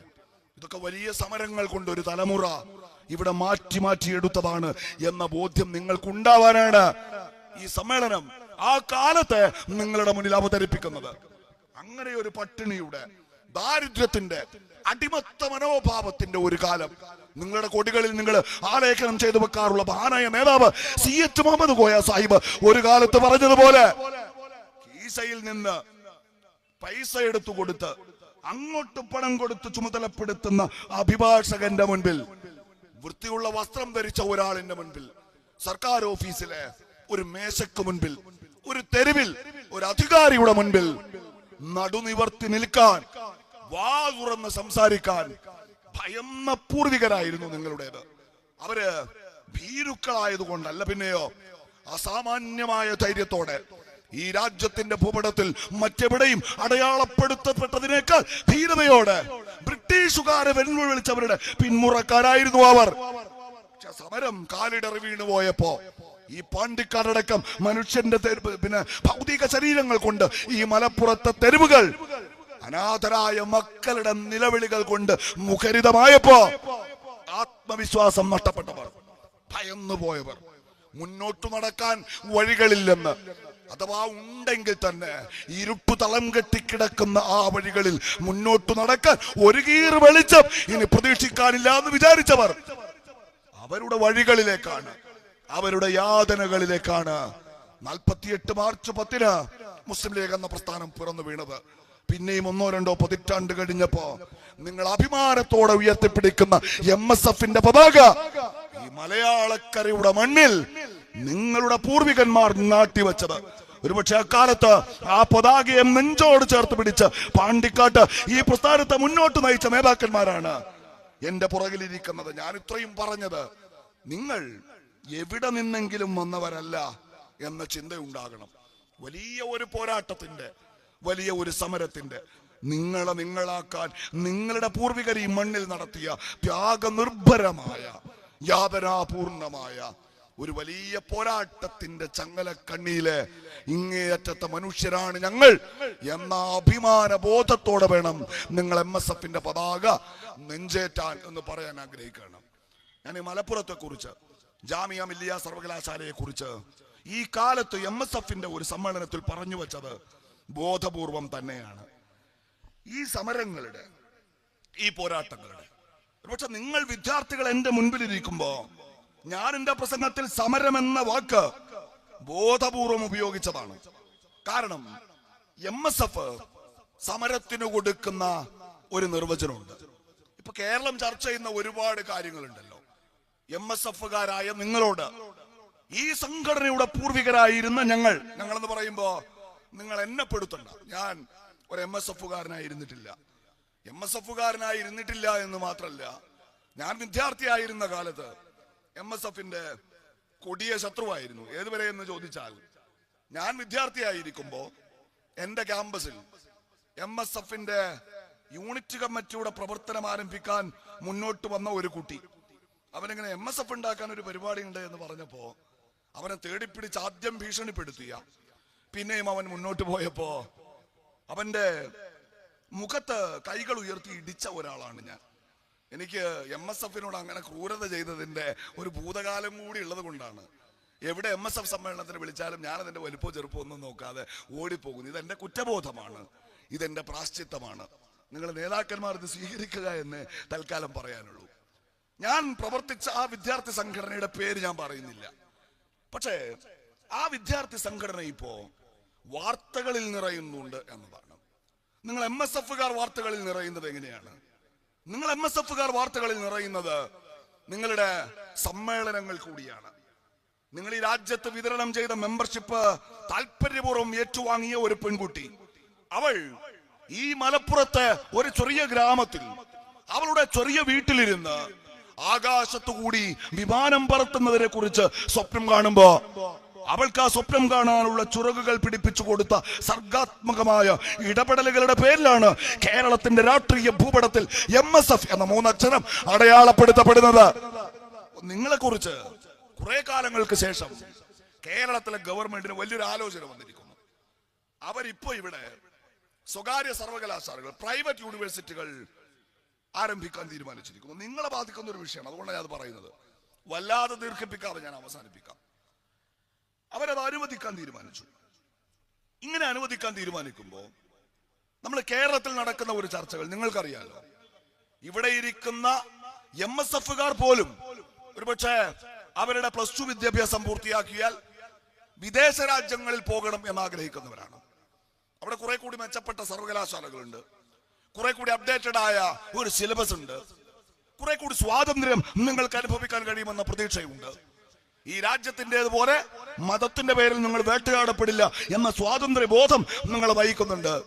അതിനൊക്കെ അപ്പുറത്ത് ഈ രാജ്യത്ത് ഉന്നത പഠനത്തിന് ഏതെങ്കിലും ഒരു ഗവൺമെന്റ് കോളേജിൽ അഡ്മിഷൻ കിട്ടിയില്ലെങ്കിൽ പിന്നെ ഈ രാജ്യത്തുണ്ടാകുന്ന വിദ്യാഭ്യാസത്തിന്റെ ചിലവ് അത് നിങ്ങളുടെ ശരാശരി കുടുംബത്തിന് താങ്ങാൻ കഴിയുന്നതിനും അപ്പുറത്താണ് എന്ന ചിന്ത നിങ്ങൾക്കുണ്ട്. നിങ്ങളൊരു ഡോക്ടർ ആവാൻ ആഗ്രഹിക്കുന്നു, നിങ്ങൾ ഇവിടുത്തെ എൻട്രൻസ് എഴുതി, നിങ്ങൾക്കത് കിട്ടിയില്ല. ഇല്ലെങ്കിലോ ഒരു ശരാശരി കുടുംബത്തെ സംബന്ധിച്ച് ഈ കേരളത്തിലെ ഏതെങ്കിലും ഒരു മെഡിക്കൽ കോളേജിൽ ചേർന്ന് പഠിച്ച് ഡോക്ടർ ആവുക ചിന്തിക്കാൻ പറ്റാത്ത കാര്യമാണ്. മറ്റാരെക്കാളും നന്നായിട്ട് അറിയുന്ന ആളാണ് ഞാൻ. അങ്ങനെ ചിലവ് താങ്ങാൻ കഴിയാത്തത് കൊണ്ട് മകളെ വിദേശ രാജ്യത്തേക്ക് മെഡിക്കൽ വിദ്യാഭ്യാസത്തിന് പറഞ്ഞയച്ചപ്പോ വളരെ ചുരുങ്ങിയ ചെലവിൽ അത് സാധിക്കുമെന്നുള്ളത് എന്റെ നേരിട്ടുള്ള ബോധ്യമാണ്. ഇതിനൊരു മാറ്റം ഉണ്ടാവണം. ആയിരക്കണക്കിന് കുട്ടികൾ ഈ കേരളത്തിന്റെ വെളിയിലേക്കും മറ്റ് സംസ്ഥാനങ്ങളിലേക്കും ഈ പുതിയ കാലഘട്ടത്തിൽ വിദേശ രാജ്യങ്ങളിലേക്കും പോകുന്ന ഒരു അവസ്ഥ ഈ കേരളത്തിൽ മാറണം. അതിനെന്ത് വേണം? ആ വിദേശ സർവകലാശാലകളെ, ഉത്തരേന്ത്യയിൽ പ്രവർത്തിക്കുന്ന വലിയ സ്വകാര്യ സർവകലാശാലകളെ ഈ കേരളത്തിലേക്ക് കൊണ്ടുവരണം എന്ന് UDFന്റെ മന്ത്രിസഭയുടെ കാലത്ത് അന്നത്തെ മുഖ്യമന്ത്രിയായിരുന്ന ഉമ്മൻചാണ്ടിയും അന്നത്തെ വിദ്യാഭ്യാസ മന്ത്രിയായിരുന്ന മുസ്ലിം ലീഗിന്റെ നേതാവ് അബ്ദുൾ റബ്ബ് സാഹിബും പ്രിയപ്പെട്ട കുഞ്ഞാലിക്കുട്ടി സാഹിബും ഒക്കെ തീരുമാനിച്ചു. അതൊരു പോളിസി ഡിസിഷൻ ആയിരുന്നു. ഞാനത് ഈ കുട്ടികളോട് പറയുന്നത്, ഇവർക്കൊരു പക്ഷേ ആ കാലം ഓർമ്മ ഉണ്ടാവില്ലേ, നമുക്കത് ഓർമ്മയുണ്ട്. കാരണം ഞാൻ പറഞ്ഞല്ലോ, നമ്മുടെ മുതിർന്ന ഒരു തലമുറയാണ്. നമ്മുടെ ഓർമ്മകളിൽ ഉമ്മൻചാണ്ടിയും കുഞ്ഞുമാണിയും കുഞ്ഞാപ്പയും തോളോട് തോൾ ചേർന്ന് നിന്ന് കേരളത്തെ മുന്നോട്ട് നയിക്കുന്ന ആവേശകരമായ അനുഭവങ്ങളുടെ ആ ഭൂതകാലം ഇപ്പോഴും ഉണ്ട്. പക്ഷെ ഇവർക്കത് ഓർമ്മയില്ല. ഇവരുടെ മുന്നിൽ ഇപ്പൊ എന്താ? ഇവർ ആര്? LDF സ്വാശ്രയ കോളേജുകൾ കൊണ്ടുവരുന്നു. 10 വർഷം മുൻപ് ശ്യാമുള്ള കുട്ടികളെ കേരളത്തിൽ ഇത് സംഭവിക്കുമായിരുന്നു. 2018 നിങ്ങളെപ്പോലത്തെ 1,29,000 കുട്ടികളാണ് ഇവിടെ നിന്ന് പോയത്. നമ്മളിതിനെ കുറിച്ച് ആലോചിക്കുന്നത് 2014 എന്ന് വെച്ചാൽ ആ 1.5 ലക്ഷം കുട്ടികളിൽ പകുതി പേർക്കെങ്കിലും വിദേശ രാജ്യങ്ങളിലേക്ക് പോകേണ്ടി വരുമായിരുന്നില്ല. അവർക്ക് ഇവിടെ തന്നെ പഠിക്കാമായിരുന്നു. എന്നാൽ 2022 ആകുമ്പോഴോ 1,29,000 നിന്ന് ഈ കേരളം എന്ന സംസ്ഥാനത്തു നിന്ന് മാത്രം വിദേശ രാജ്യങ്ങളിലേക്ക് പോയ കുട്ടികളുടെ എണ്ണം 2.5 ലക്ഷമാണ്. അതിലേറെ കുട്ടികൾ കേരളത്തിന്റെ വെളിയിൽ പഠിക്കുന്നു. എന്ന് വെച്ചാൽ നിങ്ങളെപ്പോലെ 5-6 ലക്ഷം കുട്ടികൾക്ക് വിദേശ രാജ്യങ്ങളിലേക്ക് പോകേണ്ടി വന്നു. അന്ന് UDF ഗവൺമെന്റ് കേരളത്തിൽ സ്വാശ്രയ പിന്നെ സ്വകാര്യ സർവകലാശാലകൾ അനുവദിക്കാൻ തീരുമാനിച്ചപ്പോൾ അതിനെതിരെ സമരം നടത്തിയ ഒരു കൂട്ടരുണ്ട്. നിങ്ങള് അവരുടെ വെള്ളക്കൊടി കണ്ടിട്ടുണ്ടാവും. ക്യാമ്പസിൽ പഠിക്കുന്ന കുട്ടികള് അവരുടെ മുദ്രാവാക്യങ്ങൾ കേട്ടിട്ടുണ്ടാവും. എന്താ അവരുടെ മുദ്രാവാക്യങ്ങളുടെ ഒരു പ്രത്യേകത? അവരുടെ ഒരു മുദ്രാവാക്യം ഒരു 5 മിനിറ്റ് കേട്ടാൽ ഈ മാർക്കോ സിനിമയുടെ ട്രെയിലർ കണ്ടപ്പോൾ ചോരയും കൊണ്ടൊരു കളിയാണ്. അല്ലേ? ഉയരെ എന്താണ്? രക്തസാക്ഷി മരിച്ചിട്ടില്ല, മണ്ണിൽ ചോരച്ചാലൊഴുകട്ടെ, ചാലോ പിന്നൊരു പുഴയാകട്ടെ, പുഴയോ പിന്നൊരു കടലാകട്ടെ, ആർത്തിരമ്പും കടലിനെ നോക്കി വേട്ടപ്പട്ടി കുരയ്ക്കട്ടെ, ഇല്ല മരിച്ചിട്ടില്ല, രക്തസാക്ഷി മരിച്ചിട്ടില്ല, ജീവിക്കുന്നു ഞങ്ങളിലൂടെ, വെടിവെക്കട്ട വിരുദ്ധന്മാർ എന്ന് പറഞ്ഞിട്ട് അങ്ങ് പോകും. എന്ന് വെച്ചാൽ ഞാൻ ആദ്യം പറഞ്ഞ സിനിമയുടെ ട്രെയിലർ കണ്ടോലെ, അതിനകത്തുണ്ടാവും ചോര, അതിനകത്തുണ്ടാവും മാംസം, ചോര ചിന്തുക, ആളെ കൊല്ലുക, വെടിവെക്കുക, അങ്ങനെ അടിമുട്ടി വയലൻസ് ആണ്. നിങ്ങളുടെ പ്രായമുള്ള കുട്ടികൾക്ക് പോലും വിളിച്ചു കൊടുക്കുന്നത് ഈ മുദ്രാവാക്യാണ്. എന്ന് വെച്ചാൽ ഒരു ശരാശരി നമ്മൾ കാണാറില്ലേ, ഒരു സിനിമ തുടങ്ങുന്നതിന് മുമ്പ് ഒരു പരസ്യം, ഒരു ശരാശരി പുകവലിക്കാരന്റെ ഉള്ളിലെ ടാറ് അത് പിഴിഞ്ഞാൽ ഒരു കുട്ടമ്പാത്രത്തിന്റെ അത്ര ഉണ്ടാവും പറഞ്ഞിട്ട് എന്നതുപോലെ ഒരു 10-12 വയസ്സിൽ SFIയിൽ ചേർന്ന ഒരു ശരാശരി വിദ്യാർത്ഥിയുടെ മനസ്സിൽ ഈ രക്തച്ചാല്, വേട്ടപ്പട്ടി, ഈ മുദ്രാവാക്യമൊക്കെ ഏറ്റുവിളിച്ചിട്ട് അടിഞ്ഞുകൂടുന്ന വയലൻസ് അത് പിഴിഞ്ഞെടുത്താൽ എത്രത്തോളം ഉണ്ടാവും അറിയോ നിങ്ങൾക്ക്? എത്രത്തോളം ഉണ്ടാവും എന്ന് ചോദിച്ചാൽ ആ സ്വാശ്രയ സർവകലാശാലകളെ കുറിച്ച് ആലോചിക്കുന്ന കേരളത്തിന്റെ ഉന്നത വിദ്യാഭ്യാസ രംഗത്തിന് പുതിയ ദിശാബോധം നൽകാൻ അന്നത്തെ UDF ഗവൺമെന്റ് ആസൂത്രണം ചെയ്ത വിദ്യാഭ്യാസ സമ്മേളനത്തിലേക്ക്, വിദ്യാഭ്യാസ സംഗമത്തിലേക്ക് കടന്നു വരുന്ന ഈ രാജ്യം ആദരിക്കുന്ന ഉന്നതനായ ഒരു നയതന്ത്രജ്ഞൻ ഈ സദസ്സിൽ ഏറ്റവും പിറകിലിരിക്കുന്ന ആ തൊപ്പി വെച്ച പ്രായം ചെന്ന വെല്ലുപ്പയുടെ പ്രായമുള്ള ഒരു മനുഷ്യൻ ഇതുപോലൊരു സമ്മേളന നഗരിയിലേക്ക് കയറി വരുമ്പോ പിന്നിൽ നിന്ന് പോയി അയാളുടെ തലക്കടിച്ച് വീഴ്ത്താൻ മാത്രം വയലൻസ് ഒരു SFI-കാരന്റെ ഉള്ളിൽ അടിഞ്ഞുകൂടിയിട്ടുണ്ടാകും എന്നതാണ്.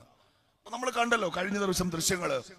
കോഴിക്കോട് ഗവൺമെന്റ് മെഡിക്കൽ കോളേജില് എന്റെ മുൻപിൽ ഇരിക്കുന്ന MSF-കാരോട് ഞാൻ ചോദിക്കുകയാണ്, നിങ്ങളുടെ കോളേജിലേക്ക് ഒരു വിദ്യാർത്ഥി പുതുതായി കയറി വന്നാൽ നിങ്ങള് നവാഗതരെ സ്വീകരിക്കും, അവർക്ക് മിഠായികൾ കൊടുക്കും, അവർക്ക് വേണ്ടി പാട്ടുകൾ പാടും, സ്നേഹത്തോടെ നിങ്ങൾ അവരെ സ്വീകരിക്കും. ആ ക്യാമ്പസിനകത്തു വെച്ച് നിങ്ങളുടെ ക്യാമ്പസിലേക്ക് കയറി വന്ന പുതിയ ഒരു വിദ്യാർത്ഥിയെ ആരെങ്കിലും കൂട്ടം ചേർന്ന് റാഗ് ചെയ്താൽ നിങ്ങളത് തടയും. കാരണം വിദ്യാർത്ഥി നേതാവ് എന്ന നിലക്ക് നിങ്ങളുടെ ഉത്തരവാദിത്തമാണത്. അങ്ങനെ റാഗിങ്ങിനെ തടയുമ്പോഴാണ്, പുതുതായി കടന്നു വരുന്ന ആ കുട്ടികളുടെ കൂടെ നിൽക്കുമ്പോഴാണ്, അവർക്ക് പഠിക്കാൻ സൗകര്യങ്ങൾ ചെയ്തു കൊടുക്കുമ്പോഴാണ് അവർ നിങ്ങളുടെ കൂടെ നിൽക്കുക എന്ന് നിങ്ങൾ വിചാരിക്കുന്നു. നിങ്ങളുടെ MSF എന്ന പ്രസ്ഥാനത്തിന്റെ ആശയത്തെ ആ കുട്ടികളുടെ മനസ്സിലേക്ക് കുത്തിവെക്കാൻ, അതിനെ സംയോജിപ്പിക്കാൻ, അതാണ് മാർഗം എന്ന് നിങ്ങൾ കാണുന്നു. എന്നാൽ ഇവിടെ സംഭവിച്ചതോ കോമ്പസ് കൊണ്ട് കുത്തി മുറിവേൽപ്പിക്കുക. കൈകാല് കെട്ടിയിട്ട നിലയിൽ അനുജനെ പോലെ കാണണ്ട, കൂടപ്പിറപ്പിനെ പോലെ കാണണ്ട, പ്രിയപ്പെട്ട അനുജനായിരിക്കേണ്ട ഒരു വിദ്യാർത്ഥി വാവിട്ട് കരയുമ്പോ അവന്റെ ജനനേന്ദ്രിയത്തിൽ ജിമ്മിലൊക്കെ ഉപയോഗിക്കുന്ന ഒരു സാധനം വെച്ച് കെട്ടുക, എന്നിട്ടോ ചോരവാർന്നൊലിക്കുന്ന മുറിവുകളിലേക്ക് ലോഷൻ പുരട്ടുക. വാവിട്ട് പിന്നെയും കരയുമ്പോ മാരകമായ വിഷാംശമുള്ള കെമിക്കലുകൾ പകർന്ന ആ ലോഷൻ അവന്റെ വായിലേക്ക് ഇറ്റ് വീഴിക്ക. ഒരിറ്റ് വെള്ളം കൊടുത്തിട്ടില്ല. ഇവരാണ് കോമ്പസ് ഇങ്ങനെ കുത്തിപ്പിടിച്ച് പ്രിയപ്പെട്ട സഹപാഠിയുടെ പച്ചമാംസത്തിലേക്ക് കുത്തിയിറക്കുന്ന ഇവർ. ഇത് പുറം ലോകം അറിഞ്ഞില്ലായിരുന്നുവെങ്കിൽ ആ കോഴ്സ് പൂർത്തിയാക്കും. എന്നിട്ടോ ഇവര് നഴ്സുമാരാവും.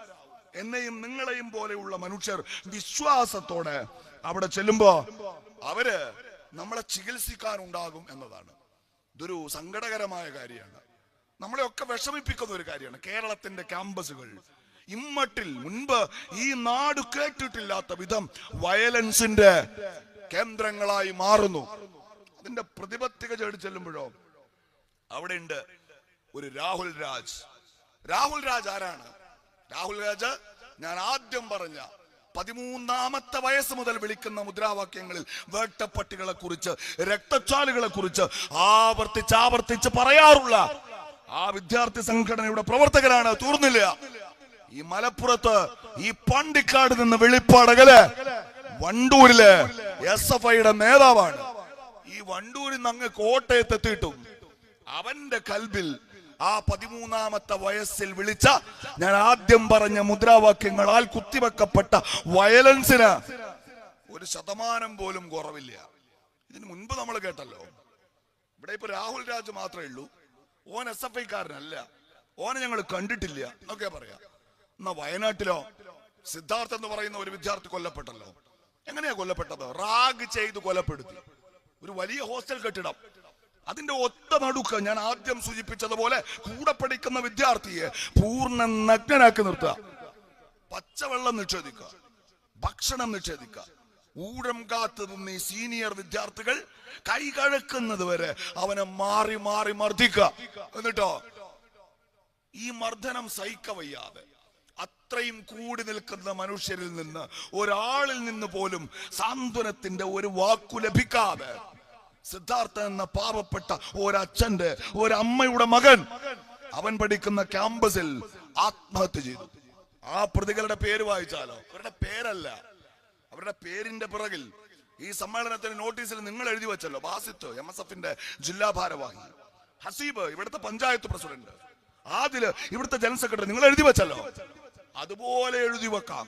1-ാം പ്രതി അവിടുത്തെ SFI-യുടെ യൂണിറ്റ് പ്രസിഡന്റ്, 2-ാം പ്രതി SFI-യുടെ യൂണിറ്റ് സെക്രട്ടറി, 3-ാം പ്രതി SFI-കാരനായ ആ ക്യാമ്പസിന്റെ വിദ്യാർത്ഥി യൂണിയൻ ചെയർമാൻ എന്ന് വെച്ചാൽ അവിടുത്തെ SFI-യുടെ നേതൃത്വം ഒന്നടങ്കം ആ കേസിൽ പ്രതികളായി വരികയാണ്. എവിടുന്ന ഈ ചെറിയ മക്കൾ? അവര് നിങ്ങളുടെ പ്രായമല്ലേ? ഈ കൊടും ക്രൂരത എന്റെ ഫോണിൽ ആ വീഡിയോ ഉണ്ട്, ഇന്നലെ പുറത്തു വന്ന വീഡിയോ. ഞാൻ ഒരുപാട് സ്ഥലത്ത് സഞ്ചരിക്കുന്ന ഒരുപാട് കാഴ്ചകൾ കണ്ടിട്ടുള്ള, വലിയ അഹങ്കാരം പറയല്ല, ഒരുപാട് ജീവിതാനുഭവങ്ങളുള്ള ഒരാളാണ്. എന്നെ സംബന്ധിച്ചിടത്തോളം എനിക്ക് ആ വീഡിയോ പൂർണ്ണമായും കണ്ടു തീർക്കാൻ കഴിഞ്ഞില്ല എന്നാണ്. നിങ്ങളിൽ പലർക്കും സ്നേഹമുള്ളവരെ അത് കഴിഞ്ഞിട്ടുണ്ടാവില്ല.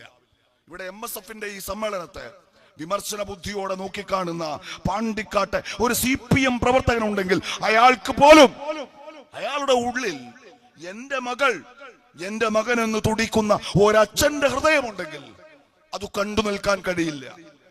എന്തുകൊണ്ടാണ് ഈ കുട്ടികൾ ഇത്ര വയലൻസ് ഉള്ളവരാകുന്നത്? ഈ സംഭവങ്ങളൊക്കെ ഉണ്ടാകുമ്പോ എന്തുകൊണ്ടാണ് ആ വിദ്യാർത്ഥി സംഘടനയുടെ സംസ്ഥാന സെക്രട്ടറിക്ക് മാത്രം ഇവർ ഞങ്ങളിൽപ്പെട്ടവരല്ല എന്ന് ആവർത്തിച്ച് പറയേണ്ടി വരുന്നത്? എന്തുകൊണ്ടാണെന്ന് ഓർത്തിട്ടുണ്ടോ? എവിടെയെങ്കിലും ഒരു റാഗിങ് കൊലപാതകം ഉണ്ടായാൽ PK നവാസിന് വന്നിട്ട് പറയേണ്ടി വരാറുണ്ടോ ഇവൻ ഞങ്ങളുടെ കൂട്ടത്തിൽപ്പെട്ടവരല്ല എന്ന്? ഈ പാണ്ടിക്കാട്ട ഒരു സാധാരണ MSFന്റെ പ്രവർത്തകരെ കുറിച്ച് ഈ വേദിയിലിരിക്കുന്ന നിങ്ങളുടെ നേതാക്കന്മാർക്ക് അങ്ങനെ ക്ഷമാപണത്തോടെ സംസാരിക്കേണ്ടി വരാറുണ്ടോ? ഈ വയലൻസ് മുഴുവൻ വന്ധ്യവയോധികനായ ഒരു മനുഷ്യനെ തല്ലി വീഴ്ത്തുക, സഹപാഠികളെ പട്ടിണിക്കിടുക, അവരെ കോമ്പസ് കൊണ്ട് കുത്തി മുറിവേൽപ്പിക്കുക, ചോരയൊലിക്കുന്ന മുറിവിലേക്ക് ലോഷൻ പുരട്ടുക. നമ്മുടെ മക്കളുടെ അതേ പ്രായമുള്ള ഈ കുട്ടികളുടെ ഹൃദയത്തിൽ ഇത്രമേൽ വയലൻസ് എവിടെ നിന്ന് വന്നു എന്ന് ചോദിച്ചാൽ ഇവരുടെ വലിയ നേതാക്കന്മാരുടെ പിറകെ പോയാൽ മതി. നമ്മള് ഇവർ സ്വാശ്രയ സർവകലാശാലകളൊക്കെ അനുവദിച്ചല്ലോ, അപ്പൊ പോയിട്ട് ചോദിക്കണം മര്യാദയുടെ പേരിൽ അല്ലടോ. അന്ന് ആ 10-78 വയസ്സുള്ള ആളെ പിന്നിന്ന് തല്ലി വീഴ്ത്തിയതിൽ നിങ്ങളൊന്ന് മാപ്പ് പറയാമോ? മാപ്പ് എന്ന് പറഞ്ഞറിയില്ലേ, സോറി എന്നൊരു വാക്ക് എത്ര ലളിതമായ വാക്കാണ്. ഞാനിപ്പോ ഇവിടെ പ്രസംഗിച്ചോണ്ടിരിക്കുകയാണല്ലോ, ഷമീമൊക്കെ പെട്ടെന്ന് തിരക്ക് പിടിച്ചു പോയി അല്ലേ, പിന്നെ കൈ മൂപ്പര ദേഹത്തുനിന്ന് തൊട്ടി അല്ലേ, അപ്പൊ ഞാൻ എന്താ മനസ്സിൽ പറയാ, സോറി ട്ടോ. നമ്മൾ എപ്പോഴും പറയുന്ന ഒരുപക്ഷെ ഉപയോഗിച്ച് പാറ്റക്കരം പോലും ഇല്ലാത്തൊരു വാക്ക് നമ്മുടെ കൈ ഒരാളുടെ ദേഹത്ത് അറിയാതെ തട്ടി നമ്മൾ സോറി എന്ന് പറയും. എന്താ 80 വയസ്സുള്ള ഒരു മനുഷ്യനെ തല്ലി വീഴ്ത്തിയപ്പോ സോറി എന്നാ രാത്രിയിൽ പോയിട്ട് പറയണ്ട, നിങ്ങൾ പ്രായമുള്ള ആളാണ്, ഞാൻ നിങ്ങളെ തല്ലിക്കൂടെയിരുന്നു, നിങ്ങൾ എനിക്ക് മാപ്പ് തരണമെന്ന് ആ നിമിഷം പറയേണ്ട ഒരു കാര്യത്തിൽ 1 പതിറ്റാണ്ട് കഴിഞ്ഞ് ഏതൊന്നിന്റെ പേരിലാണോ ആ മനുഷ്യനെ തല്ലി വീഴ്ത്തിയത്, ആ സ്വാശ്രയ സർവകലാശാലകളുടെ നടത്തിപ്പുകാരായി ഇവർ മാറിയ ഈ കാലത്ത് ഈ കേരളം കേട്ടു നിൽക്കെ കേരളത്തിലെ മാധ്യമങ്ങൾ ചോദിക്കാണ്, അല്ല നിങ്ങള് സോറി പറയുന്നുണ്ടോ? അപ്പൊ വിദ്യാർത്ഥി നേതാവ് അവരുടെ ഓഫീസിന്റെ മുമ്പിൽ നിന്നിട്ട് ചോദിക്കാണ്, അല്ലടോ ഞങ്ങളിപ്പോ എന്തിനാ സോറി പറയേണ്ട കാര്യം?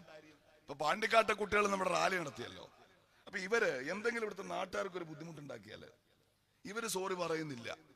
നാട്ടുകാർ ഈ ലീഗിന്റെ നേതാക്കന്മാരോട് വന്നിട്ട് പരാതി പറയും, അല്ലടോ നിങ്ങളെ കുട്ടികളെ ഒരു കുഴപ്പമുണ്ടാക്കിട്ടോ, അത് അങ്ങനെ ഉണ്ടോ, ക്ഷമിക്കണം കേട്ടോ, ചെറിയ മക്കളെ എല്ലാം അറിയാണ്ടാണ്, ഓൽക്ക് വേണ്ടി ഞാൻ മാപ്പി ചോദിക്കുന്നു. അങ്ങനെ ഇവര് പറയൂലേ?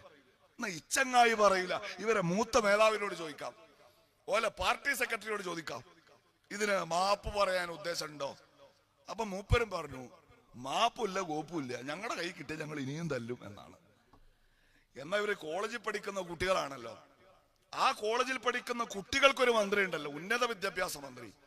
ആ മന്ത്രിയോടൊന്ന് പോയി ചോദിക്കും. അവരാണെങ്കിൽ ഒരു സ്ത്രീയുമാണ്, സ്ത്രീകൾക്ക് പൊതുവെ ഒരു മനസ്സലിവ് കൂടുതലാണ് എന്നൊക്കെ ഒരു സങ്കല്പം ഉണ്ടല്ലോ. ഇവരാണെങ്കിൽ ഈ സ്വാശ്രയ കോളേജ് നടപ്പാക്കാൻ മുമ്പിൽ നിൽക്കുന്ന ആളുമാണ്. അവരോട് പോയി ചോദിച്ചു, അല്ല ഇത്രയും പ്രായമുള്ള ഒരാളെ തല്ലി വീഴ്ത്തിയ ഒരു സംഭവം ഉണ്ടല്ലോ, നിങ്ങൾ ഈ സ്വാശ്രയ കോളേജ് അനുവദിക്കാൻ തീരുമാനിച്ചപ്പോ സോറി നിങ്ങൾ പറയാൻ തയ്യാറുണ്ടോ? മൂപ്പരും പറഞ്ഞു ഇല്ല. പിന്നെ ചോദിക്കാൻ പറ്റിയ 2 വിദ്വാന്മാരാണ് ഇതുമായി ബന്ധപ്പെട്ടുള്ളത്. ഒന്ന്, നമ്മൾ ഈ ചെറിയ കുട്ടികൾ പഠിക്കുന്ന സ്കൂളിന്റെ വിദ്യാഭ്യാസ മന്ത്രി ഉണ്ടല്ലോ, ഇപ്പൊ മൂപ്പരെ വിളിക്കുന്നത് മന്ത്രി അപ്പൂപ്പൻ എന്നൊക്കെയാണ്, പക്ഷെ മൂപ്പരെ യഥാർത്ഥ കോലം നമുക്കറിയാം. ഈ കേരളത്തിന്റെ നിയമസഭക്കകത്ത് ഉടുമുണ്ടഴിച്ച് തലയിൽ കെട്ടി ശിവതാണ്ഡവം നടത്തി കമ്പ്യൂട്ടർ തകർത്ത് സ്പീക്കറുടെ ഡയസ് തകർത്ത് ഒടുവിൽ മോഹാലസ്യപ്പെട്ട് വീണ വിദ്വാനാണ് ആര്? ഈ വിദ്വാൻ. ആ വിദ്വാൻ ഈ കേരളത്തിലെ 3.5 കോടി മനുഷ്യർ കണ്ടു നിൽക്കെ കേരളത്തിന്റെ ജനാധിപത്യത്തിന്റെ ശ്രീകോവിലായ കേരള നിയമസഭയിൽ നേരത്തെ മോഹൻലാൽ സിനിമയില് ആ മുണ്ടൂരി അടിക്കുന്ന ആടുതോമയെ പോലെ മുണ്ടടിച്ച് തലയിൽ കെട്ടിയതിന് ഇന്ന് വരെ മാപ്പ് പറയാത്ത മുതല്, അതിനോട് ഇനി ഇതിനുള്ള മാപ്പുണ്ടോ എന്ന് ചോദിക്കാൻ ആര് പോയില്ല? കേരളത്തിലെ ചാനലുകാർ പോയില്ല. പിന്നെ ചോദിക്കാൻ പറ്റുന്നത് ഒരൊറ്റൊരാളോട് കൂടിയാ, അങ്ങോട്ട് ചെന്നാൽ ചെല്ലുന്നതിന് മുമ്പ് ആട്ടാണ് കടക്ക് പുറത്തെന്നാണ്. എന്ന് വെച്ചാൽ തിരുത്താൻ ആരുമില്ല. ഞാൻ ഈ പറഞ്ഞ മുദ്രാവാക്യങ്ങളിലൂടെ, സമരങ്ങൾ എന്ന പേരിൽ അവർ കാട്ടിക്കൂട്ടുന്ന ആഭാസങ്ങളിലൂടെ അടിമുതൽ മുടി വരെ വയലൻസ് നിറഞ്ഞ ഹിംസാത്മകമായ സംഹാരാത്മകമായ താൻ പഠിക്കുന്ന ക്യാമ്പസിൽ മറ്റൊരു വിദ്യാർത്ഥി സംഘടനയുടെ കൊടി കാണാൻ കഴിയാത്ത, അവരുടെ മുദ്രാവാക്യങ്ങൾ കേൾക്കാൻ കഴിയാത്ത, ഒരുപക്ഷെ ഈ കേരളത്തിലെ തന്നെ ഏറ്റവും അസഹിഷ്ണുക്കളായ ഗുണ്ടാ മനോഭാവമുള്ള ഒരു കൂട്ടം വിദ്യാർത്ഥികൾ വിദ്യാർത്ഥി രാഷ്ട്രീയത്തിന്റെ ഭാഗമായി ഇവിടെ പരിശീലിപ്പിക്കപ്പെടുന്നുണ്ട്. ഈ കേരളത്തിന്റെ ക്യാമ്പസുകൾ അവരുടെ കൈകളിലായിരുന്നു. കേരളത്തിന്റെ ക്യാമ്പസുകളുടെ യൂണിയൻ മുറികൾ അവരുടെ ഇടിമുറികളായിരുന്നു. ആ ഇടിമുറികൾക്കകത്ത് വെച്ച് പ്രിയപ്പെട്ട സഖാവായ സഹപാഠിയെ അവര് മർദ്ദിച്ചപ്പോഴോ ആ ഹോസ്റ്റൽ മുറി റെയ്ഡ് ചെയ്തു. ആ ഹോസ്റ്റൽ മുറി റെയ്ഡ് ചെയ്തപ്പോ ഈ കേരളത്തിലെ പിണറായി വിജയന്റെ പോലീസ് ഒന്നാം പിണറായി സർക്കാരിന്റെ കാലത്ത് കണ്ടെടുത്തത് PSCയുടെ ചോദ്യ പേപ്പർ പരീക്ഷ. ആ പരീക്ഷയുടെ അടിസ്ഥാനത്തിൽ നടന്ന PSC പരീക്ഷയുടെ റിസൾട്ട് ശ്രദ്ധിച്ചപ്പോഴോ സഹപാഠിയുടെ നെഞ്ചത്ത് കഠാര കുത്തിയിറക്കിയ ശ്രീരഞ്ജിത്തും നെയ്സാബും ആ റാങ്ക് പട്ടികയിൽ 7ാം റാങ്കുകാർ 8ാം റാങ്കുകാർ ദൗർഭാഗ്യകരമായ ആ സംഭവം ഉണ്ടായിരുന്നില്ലെങ്കിൽ, ആ കത്തിക്കുത്തിന്റെ വാർത്ത കേരളം അറിഞ്ഞില്ലായിരുന്നുവെങ്കിൽ, തിരുവനന്തപുരത്തെ യൂണിവേഴ്സിറ്റി കോളേജിലെ SFIയുടെ ഈ ഗുണ്ടകളുടെ ഓഫീസിലേക്ക്, അവരുടെ ഹോസ്റ്റലിലേക്ക് പോലീസ് കയറി ചെന്നില്ലായിരുന്നുവെങ്കിൽ, PSCയുടെ ആ ചോദ്യ പേപ്പർ ഇവർ കണ്ടെടുത്തില്ലായിരുന്നുവെങ്കിൽ, ആ ക്യാമ്പസിൽ നിന്ന് പുറത്തു വന്ന തൊട്ടുടനെ അവര് കേരള പോലീസിൽ നിയമിക്കപ്പെടുമായിരുന്നു എന്നാണ്. ഇവിടെയാണ് ഞാൻ അവസാനിപ്പിക്കാണ്. സ്നേഹമുള്ള എന്റെ കുട്ടികളെ, നിങ്ങളുടെ മാർഗം വ്യത്യസ്തമാകുന്നത് ഇവിടെയാണ്. നിങ്ങൾക്ക് പറയാൻ ഞാൻ ആദ്യം പറഞ്ഞതുപോലെ ഇത്തരത്തിലുള്ള ഹിംസാത്മകമായ സമരങ്ങളുടെ ചരിത്രമില്ല. ഒരു കാര്യം, നിങ്ങളുടെ മാതാപിതാക്കളെ, നിങ്ങൾ ജീവിക്കുന്ന ഈ പാണ്ടിക്കാട്ടെ, നിങ്ങളുടെ അയൽവാസികളെ, നിങ്ങളുടെ ബന്ധുക്കളെ, നിങ്ങളുടെ നാട്ടുകാരെ സാക്ഷി നിർത്തിക്കൊണ്ട് പറയാണ്, ഈ പതാക പിടിപ്പിച്ച് നിങ്ങളെ ഈ സമ്മേളനത്തിന് അണിനിരത്തിയതിന്റെ പിന്നിൽ നിങ്ങളെ ചാവേറാക്കുക എന്ന ഒരു ഉദ്ദേശമില്ല. നിങ്ങളെ രക്തസാക്ഷികളാക്കാനും ഞങ്ങള് പരിശീലിപ്പിക്കുന്നില്ല. ഇവിടെ കുറെ ചാവേറുകളുണ്ടല്ലോ ഈ സ്വാശ്രയ കോളേജുകൾക്കെതിരെ. ഇവിടെ ഇപ്പോ പാട്ടുപാടിയ റിജാൽ ജെംസ് കോളേജിലാണ് പഠിക്കുന്നത്. എനിക്കറിയാം ഈ മലപ്പുറത്തെമ്പാടും സ്വാശ്രയ കോളേജുകൾ ഉണ്ട്. നിങ്ങളൊക്കെ പഠിക്കുന്നത് ആ സ്വാശ്രയ കോളേജുകളിലാണ്. ഈ കോളേജ് ആരാ തുടങ്ങിയത്? ഈ മലപ്പുറത്ത് തൊട്ടടുത്തുള്ള ദീർഘകാലം കേരളത്തിന്റെ വിദ്യാഭ്യാസ മന്ത്രിയായിരുന്ന ഇന്ത്യൻ യൂണിയൻ മുസ്ലിം ലീഗിന്റെ അഭിമാനമായ നേതാവ് അഭിവന്യനായ ET മുഹമ്മദ് ബഷീർ സാഹിബ് ഈ കേരളത്തിന്റെ വിദ്യാഭ്യാസ മന്ത്രിയായിരുന്നപ്പോ നമ്മൾ കൊണ്ടുവന്ന ആലോചനയാണ്, ഇങ്ങനെയുള്ള കുറെ കോളേജുകൾ കൂടി അനുവദിക്കാം. ഗവൺമെന്റ് എല്ലായിടത്തും കോളേജ് ഉണ്ടായിട്ട് നമ്മുടെ മക്കൾ പഠിക്കലുണ്ടാവില്ല. അന്ന് കേരളത്തിൽ ആകെയുള്ളത് 3 മെഡിക്കൽ കോളേജാണ്, ആകെയുള്ളത് 5 എഞ്ചിനീയറിംഗ് കോളേജാണ്. ഈ കേരളത്തിൽ ആകെ ഒരു വർഷം എഞ്ചിനീയറിംഗിന് അഡ്മിഷൻ കിട്ടുക പരമാവധി 1000 കുട്ടികൾക്ക്, മെഡിസിൻ അഡ്മിഷൻ കിട്ടുക പരമാവധി 500 കുട്ടികൾക്ക്, LLBക്ക് അഡ്മിഷൻ കിട്ടുക പരമാവധി 300 കുട്ടികൾക്ക്. ഇതെല്ലാം കൂടി ചേർത്ത് ഒരു 2500 കുട്ടികൾക്ക് ഈ കേരളത്തിൽ ഗവൺമെന്റ് അഡ്മിഷൻ കിട്ടിയാൽ, പിന്നെയോ ഒരു പ്രൊഫഷണൽ കോഴ്സ് ചെയ്യാൻ, ഡിഗ്രി കോഴ്സുകൾ ചെയ്യാൻ ഈ കേരളത്തിൽ ഗവൺമെന്റ് കോളേജുകൾ ഒരു 100 എണ്ണം കാണും, എയ്ഡഡ് കോളേജ് ഒരു 200 എണ്ണം കാണും. എല്ലാം ചേർത്ത് ഒരു വർഷം ഒരു 25,000 കുട്ടികളെ ഗവൺമെന്റ് പഠിപ്പിക്കാം എന്ന് തീരുമാനിച്ചാലോ, ഒരു വർഷം SSLC എഴുതുന്ന, +2 എഴുതുന്ന, അന്നത്തെ പ്രീ ഡിഗ്രി എഴുതുന്ന ലക്ഷക്കണക്കിന് കുട്ടികൾ അഡ്മിഷൻ ഇല്ലാതെ പോകും. അവര് ഈ മഞ്ചേരിയിലും ഈ പാണ്ടിക്കാട്ടും ഒക്കെ ചെറിയ ചെറിയ കടമുറികളുടെ പിന്നാമ്പുറത്ത് പ്രവർത്തിച്ചിരുന്ന പാരലൽ കോളേജുകളിൽ അഭയം തേടും. ഏതെങ്കിലും ഒരു ഡിഗ്രി കോഴ്സ് എടുക്കും, പാതി വഴിക്ക് അത് മുടങ്ങും. അത് പഠിച്ചു പൂർത്തിയാക്കിയാൽ കിട്ടാവുന്ന ഒരു ജോലി ഇവിടെ ഇല്ല. പിന്നെയോ ഒരു ശരാശരി ജീവിതത്തിലേക്ക്, ചുമട്ടുകാരന്റെ, റിക്ഷാ തൊഴിലാളിയുടെ, ഇവിടെയാണെങ്കിൽ ഗൾഫിൽ പോകുന്ന ഒരു ശരാശരി ദാരിദ്ര്യം പിടിച്ച ജീവിതത്തിലേക്ക് ഈ കേരളത്തിലെ ഒരുപാട് തലമുറകൾ എറിഞ്ഞു കൊടുക്കപ്പെട്ടു. UDF പറഞ്ഞു ഇതിനൊരു മാറ്റം ഉണ്ടാവണം. ഇത് ഗവൺമെന്റിനെ കൊണ്ട് മാത്രം കഴിയുന്ന കാര്യമല്ല. ഇവിടെ കുറെ സ്വകാര്യ കോളേജുകൾ അനുവദിക്കാം, സ്വാഭാവികമാണല്ലോ. അങ്ങനത്തെ സ്വകാര്യ കോളേജുകൾ അനുവദിച്ചാൽ ആ സ്വകാര്യ കോളേജുകളിൽ ആളുകൾ ലാഭം ഉണ്ടാക്കില്ലേ, വലിയ ഫീസ് തീരുമാനിക്കില്ലേ. ആ ഫീസ് ഈ പാവപ്പെട്ട കുട്ടികൾ എങ്ങനെ കൊടുക്കും? 2 കാര്യങ്ങൾ അവിടെ സംഭവിച്ചു. ഒന്ന്, കുറച്ചു കുട്ടികളെ സൗജന്യമായിട്ട് പഠിപ്പിക്കാൻ അവരോട് പറയാം. വലിയ തർക്കങ്ങൾ ഉണ്ടായി, വലിയ നെഗോഷിയേഷൻ ഉണ്ടായി. പക്ഷേ ഇന്ന് നമ്മൾ കാണുമ്പോ എന്റെ മുൻപിലിരിക്കുന്ന കുട്ടികൾ ആരും കോടീശ്വര പുത്രന്മാരല്ല. ഒരു ശരാശരി ഗൾഫുകാരന്റെ, ഒരു ശരാശരി ഓട്ടോക്കാരന്റെ മക്കളാണ്. പക്ഷെ നിങ്ങൾക്ക് ഇവിടെ അഡ്മിഷൻ കിട്ടിയില്ലെങ്കിൽ ഗവൺമെന്റ് കോളേജിൽ അഡ്മിഷൻ കിട്ടാത്തത് കൊണ്ട് നിങ്ങളുടെ വിദ്യാഭ്യാസം നിഷേധിക്കപ്പെടുന്ന ഒരു സാഹചര്യം ഇവിടെ ഇല്ല. സ്വാശ്രയ കോളേജുകൾ വന്നു. മിതമായ ചിലവിൽ പഠിക്കാൻ കഴിയുന്ന സാഹചര്യം ഉണ്ട്. ഏതുവരെ ഇന്ന് കേരളത്തിലുള്ള എഞ്ചിനീയറിംഗ് കോളേജുകളിൽ ഏതാണ്ട് ഒരു 30% സീറ്റ് ഒഴിഞ്ഞു കിടക്കാണ്. 2001 കേരളത്തിൽ, പിന്നെ 991 കേരളത്തിൽ അധികാരത്തിൽ ഇരുന്ന UDF ഗവൺമെന്റ് 95 ആലോചിച്ചു. ഈ കേരളത്തിലെ CPM SFI സമരം നടത്തിയ 5 ചെറുപ്പക്കാർ കൊല്ലപ്പെട്ടു. അന്ന് ജീവിച്ചിരിക്കുന്ന ഒരു രക്തസാക്ഷിയെ പാർട്ടി സമ്മേളനങ്ങളിൽ, തെരഞ്ഞെടുപ്പുകളിൽ പുഷ്പരെ അറിയാമോ എന്ന കവിത ചൊല്ലി കെട്ടിയെഴുന്നള്ളിച്ച് ആ പാവപ്പെട്ട മനുഷ്യന്റെ ദൈന്യാവസ്ഥയെ, നിസ്സഹായാവസ്ഥയെ ഇവര് വിലപേശി വിറ്റ് വോട്ട് വാങ്ങി. ഇപ്പൊ ഇവർ അതിന്റെയും നടത്തിപ്പുകാരായി. ഇതിനിടയിൽ തൊട്ടു പിന്നാലെ അധികാരത്തിൽ വന്ന കേരളത്തിലെ UDF ഗവൺമെന്റ്, ആ UDF ഗവൺമെന്റിലെ 2 വിദ്യാഭ്യാസ മന്ത്രിമാർ, നാലകത്ത് സൂപ്പിയും ET മുഹമ്മദ് ബഷീറും പിന്നെയും സ്വാശ്രയ കോളേജുകൾ അനുവദിച്ചു. ഇവര് സമരം ചെയ്തു. പിന്നെ ഇവര് വന്നപ്പോ ഇവരതിന്റെ നടത്തിപ്പുകാരായി മാറി. അതുപോലെ 10 വർഷം മുൻപ് നമ്മൾ പറഞ്ഞ ഒരു കാര്യത്തെ ഇവര് സമരം ചെയ്ത് അതിന് നേതൃത്വം കൊടുക്കുന്ന വന്യവയോധികനായ ഒരു മനുഷ്യന്റെ തലക്കടിച്ചു വീഴ്ത്തിയപ്പോ ഒരു 10 പതിറ്റാണ്ടിന് ശേഷം അവരിപ്പോ അതിന്റെ നടത്തിപ്പുകാരായി മാറുന്നു. ഇതിനിടയിൽ ജീവൻ നഷ്ടപ്പെട്ട 5 ചെറുപ്പക്കാരുണ്ട്. ജീവിച്ചിരിക്കുന്ന കാലം അത്രയും സ്വയം ചലിക്കാൻ കഴിയാതെ പാർട്ടി സമ്മേളനങ്ങളിൽ ഇവരിട്ടുകൊടുത്ത കട്ടിലിൽ മാനം നോക്കി നിസ്സഹായാവസ്ഥയോടെ കിടക്കേണ്ടി വന്ന ഒരു മനുഷ്യനുണ്ട്, സഖാവ് പുഷ്പൻ. ഒരു മടിയുമില്ലാതെ, ഒരു ഉളുപ്പുമില്ലാതെ ഇവർ സ്വാശ്രയ കോളേജുകളും അനുവദിക്കും. ആ സമരത്തെ കുറിച്ച് ബടായി പറയുകയും ചെയ്യും. അങ്ങനെ നടപ്പിലാക്കാൻ കഴിയാത്ത മുദ്രാവാക്യങ്ങൾക്ക് പുറകെ കൊടിയെടുത്തു പോയി വെടിയേറ്റു മരിക്കാൻ മുസ്ലിം ലീഗ് പരിശീലിപ്പിക്കുന്ന ചാവേറുകളല്ല. സ്നേഹമുള്ള കുട്ടികളെ, നിങ്ങള് രക്തസാക്ഷികളാവാനല്ല. ഞാൻ ആദ്യം പറഞ്ഞ തിരുവനന്തപുരത്തെ യൂണിവേഴ്സിറ്റി കോളേജിലെ ഹോസ്റ്റലിലേതുപോലെ അവിടെ താമസിച്ച് ഈ സംഘടനക്ക് വേണ്ടി പ്രിയപ്പെട്ട വിദ്യാർത്ഥികളുടെ കടുത്തിൽ കഠാര കുത്തിയിറക്കാനുമല്ല. നിങ്ങളെ പരിശീലിപ്പിക്കുന്നത് പഠിക്കാനാണ്, പഠിപ്പിക്കാനാണ്, ഈ നാടിനെ കെട്ടിപ്പടുക്കാനാണ്, സമുദായത്തിന്, കുടുംബത്തിന്, നിങ്ങളുടെ മാതാപിതാക്കൾക്ക്, ഈ രാജ്യത്തിന് ഉപകാരപ്പെടുന്നവരാക്കി നിങ്ങളെ വളർത്തിയെടുക്കാനാണ് ആ പതാക നിങ്ങളെ ഏൽപ്പിച്ചത് എന്ന ബോധ്യമുണ്ടാവണം. നിങ്ങൾ ആ പതാകയിലേക്ക് നോക്കുമ്പോൾ, ഞാൻ അവസാനിപ്പിക്കുകയാണ്, അത് മറ്റെല്ലാ പതാകകളും പോലെ ഒരു പതാകയല്ല.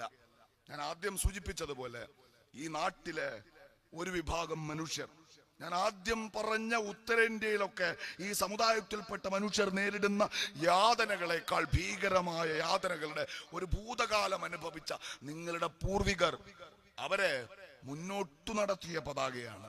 അവര് മുന്നോട്ട് നടന്നപ്പോഴാണ്, ഓരോ അടി മുന്നോട്ട് നടക്കുമ്പോഴും അവനവന്റെ അവകാശം അവരന്നു വേദനിക്കാതെ ജനാധിപത്യ മാർഗത്തിൽ ചോദിച്ചു വാങ്ങാനുള്ള പരിശീലനം അവർക്ക് ലഭിച്ചത് കൊണ്ടാണ് ഇന്ന് നിങ്ങളുണ്ടായത്. നിങ്ങൾ പഠിക്കുന്ന കോളേജുകളുടെ ചുമരുകളും മേൽക്കൂരയും ഉണ്ടായത്. ആ കോളേജുകളുടെ, ആ സർവകലാശാലകളുടെ അടിക്കലിടാൻ അവരനുഭവിച്ച ത്യാഗങ്ങളെ കുറിച്ച്, ആ പോയ കാലത്തിന്റെ യാതനകളെ കുറിച്ച് നിങ്ങൾ ഓർമ്മയുള്ളവരാവുക. ആ ഓർമ്മകളാണ്, ആ കാലത്തു നിന്ന് നിങ്ങളിങ്ങനെ ഒരു ഇരമ്പൽ പോലെ കേൾക്കുന്ന അവരുടെ നിശ്വാസങ്ങളാണ്. ആ നിശ്വാസങ്ങളെ നിസ്സായതയുടേതാക്കി മാറ്റാതെ ഈ ചക്രവാളങ്ങൾ ഭേദിക്കുമാറുപ്പത്തിൽ അവർ ഇന്നലകളിൽ വിളിച്ച മുദ്രാവാക്യങ്ങളുടേതായിരുന്നു ആ കാലം. ആ ഓർമ്മകൾ നിങ്ങളെ വർത്തമാനകാലത്ത് വഴി നടത്തണം. ആ ഓർമ്മകൾ ഈ സ്വത്വത്തിന്റെ പേരിൽ രാജ്യം മുഴുവൻ മനുഷ്യർ വേട്ടയാടപ്പെടുന്ന ഈ കാലത്ത്, സംഘപരിവാറിന്റെ നെറികെട്ട ഇസ്ലാമോഫോബിക് പൊളിറ്റിക്സിന്റെ കേരളത്തിലെ നടത്തിപ്പുകാരായി CPM മാറുന്ന ഈ കാലത്ത് ആ ഓർമ്മകളാണ് നിങ്ങളുടെ അതിജീവന മന്ത്രമെന്ന് പറയുന്നത്. ഇനി നിങ്ങൾ ആ പതാകയിലേക്ക് നോക്കുമ്പോ നിങ്ങളുടെ കൽബിൽ ഒരു ആവേശമുണ്ടാകണം, ഒരിഷ്ടമുണ്ടാകണം. എന്റെ വെല്ലുപ്പമാർ, എന്റെ ഉപ്പ, എന്റെ ഉമ്മ, അവരൊക്കെ ഈ മണ്ണിൽ അഭിമാനത്തോടെ ജീവിച്ചത് ഈ പതാകയുടെ തണല് പറ്റി നിന്നിട്ടാണ് എന്ന തിരിച്ചറിവുണ്ടാകും. അവരുടെ യാതനകളെയാണ്, അവരുടെ ഭൂതകാലത്തെയാണ്, പട്ടിണിയോടെ അവർ കിടന്നുറങ്ങിയ ആ രാവുകളിലെ ഉറക്കമില്ലായ്മയാണ്, അവരുടെ വിശപ്പിനെയാണ്, അവരുടെ സങ്കടങ്ങളെയാണ് ഞാൻ നെഞ്ചോട് ചേർത്ത് വെക്കുന്നത് എന്ന വികാരം നിങ്ങളുടെ ഉള്ളിൽ അലയടിക്കണം. അങ്ങനെ ചേർത്ത് വെക്കുമ്പോൾ ഞാൻ ഇന്ന് അനുഭവിക്കുന്നത് മുഴുവൻ ഈ പതാക പിടിച്ച് എൻ്റെ പിൻവഴികളിലൂടെ ഇന്നലകളിൽ നേടി വന്നവർ ഞാൻ ആദ്യം സൂചിപ്പിച്ചതുപോലെ പൊരുതി പൊരുതി മാറ്റി മാറ്റി എടുത്തതാണ് എന്ന ചിന്തയുണ്ടാകണം.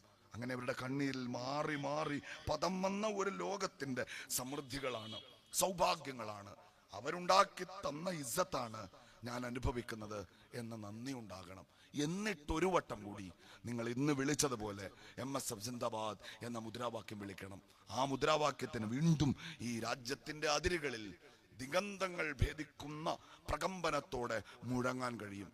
നിങ്ങളെപ്പോലെ ഒരുപാട് കുട്ടികൾക്ക് മുന്നോട്ട് നടക്കാനുള്ള പ്രതീക്ഷകൾ നൽകും. ഞാൻ ആദ്യം സൂചിപ്പിച്ചതുപോലെ ഈ പ്രതിസന്ധികളുടെ കാലം ഇതിനേക്കാൾ ബീഭത്സമായ രൂപമെടുത്ത് മുന്നിൽ വന്നു നിന്നാൽ പോലും ഞങ്ങളുടെ പൂർവികരെ പോലെ തലകുനിക്കാതെ ആത്മവിശ്വാസത്തോടെ വിരിമാറ് കാട്ടി ഞങ്ങളും മുന്നോട്ട് നടക്കുമെന്ന അതിജീവനത്തിന്റെ അസാമാന്യമായ ആത്മവിശ്വാസം നിങ്ങളുടെ ഹൃദയങ്ങളിൽ കൊളുത്തി വെക്കാൻ കഴിയും.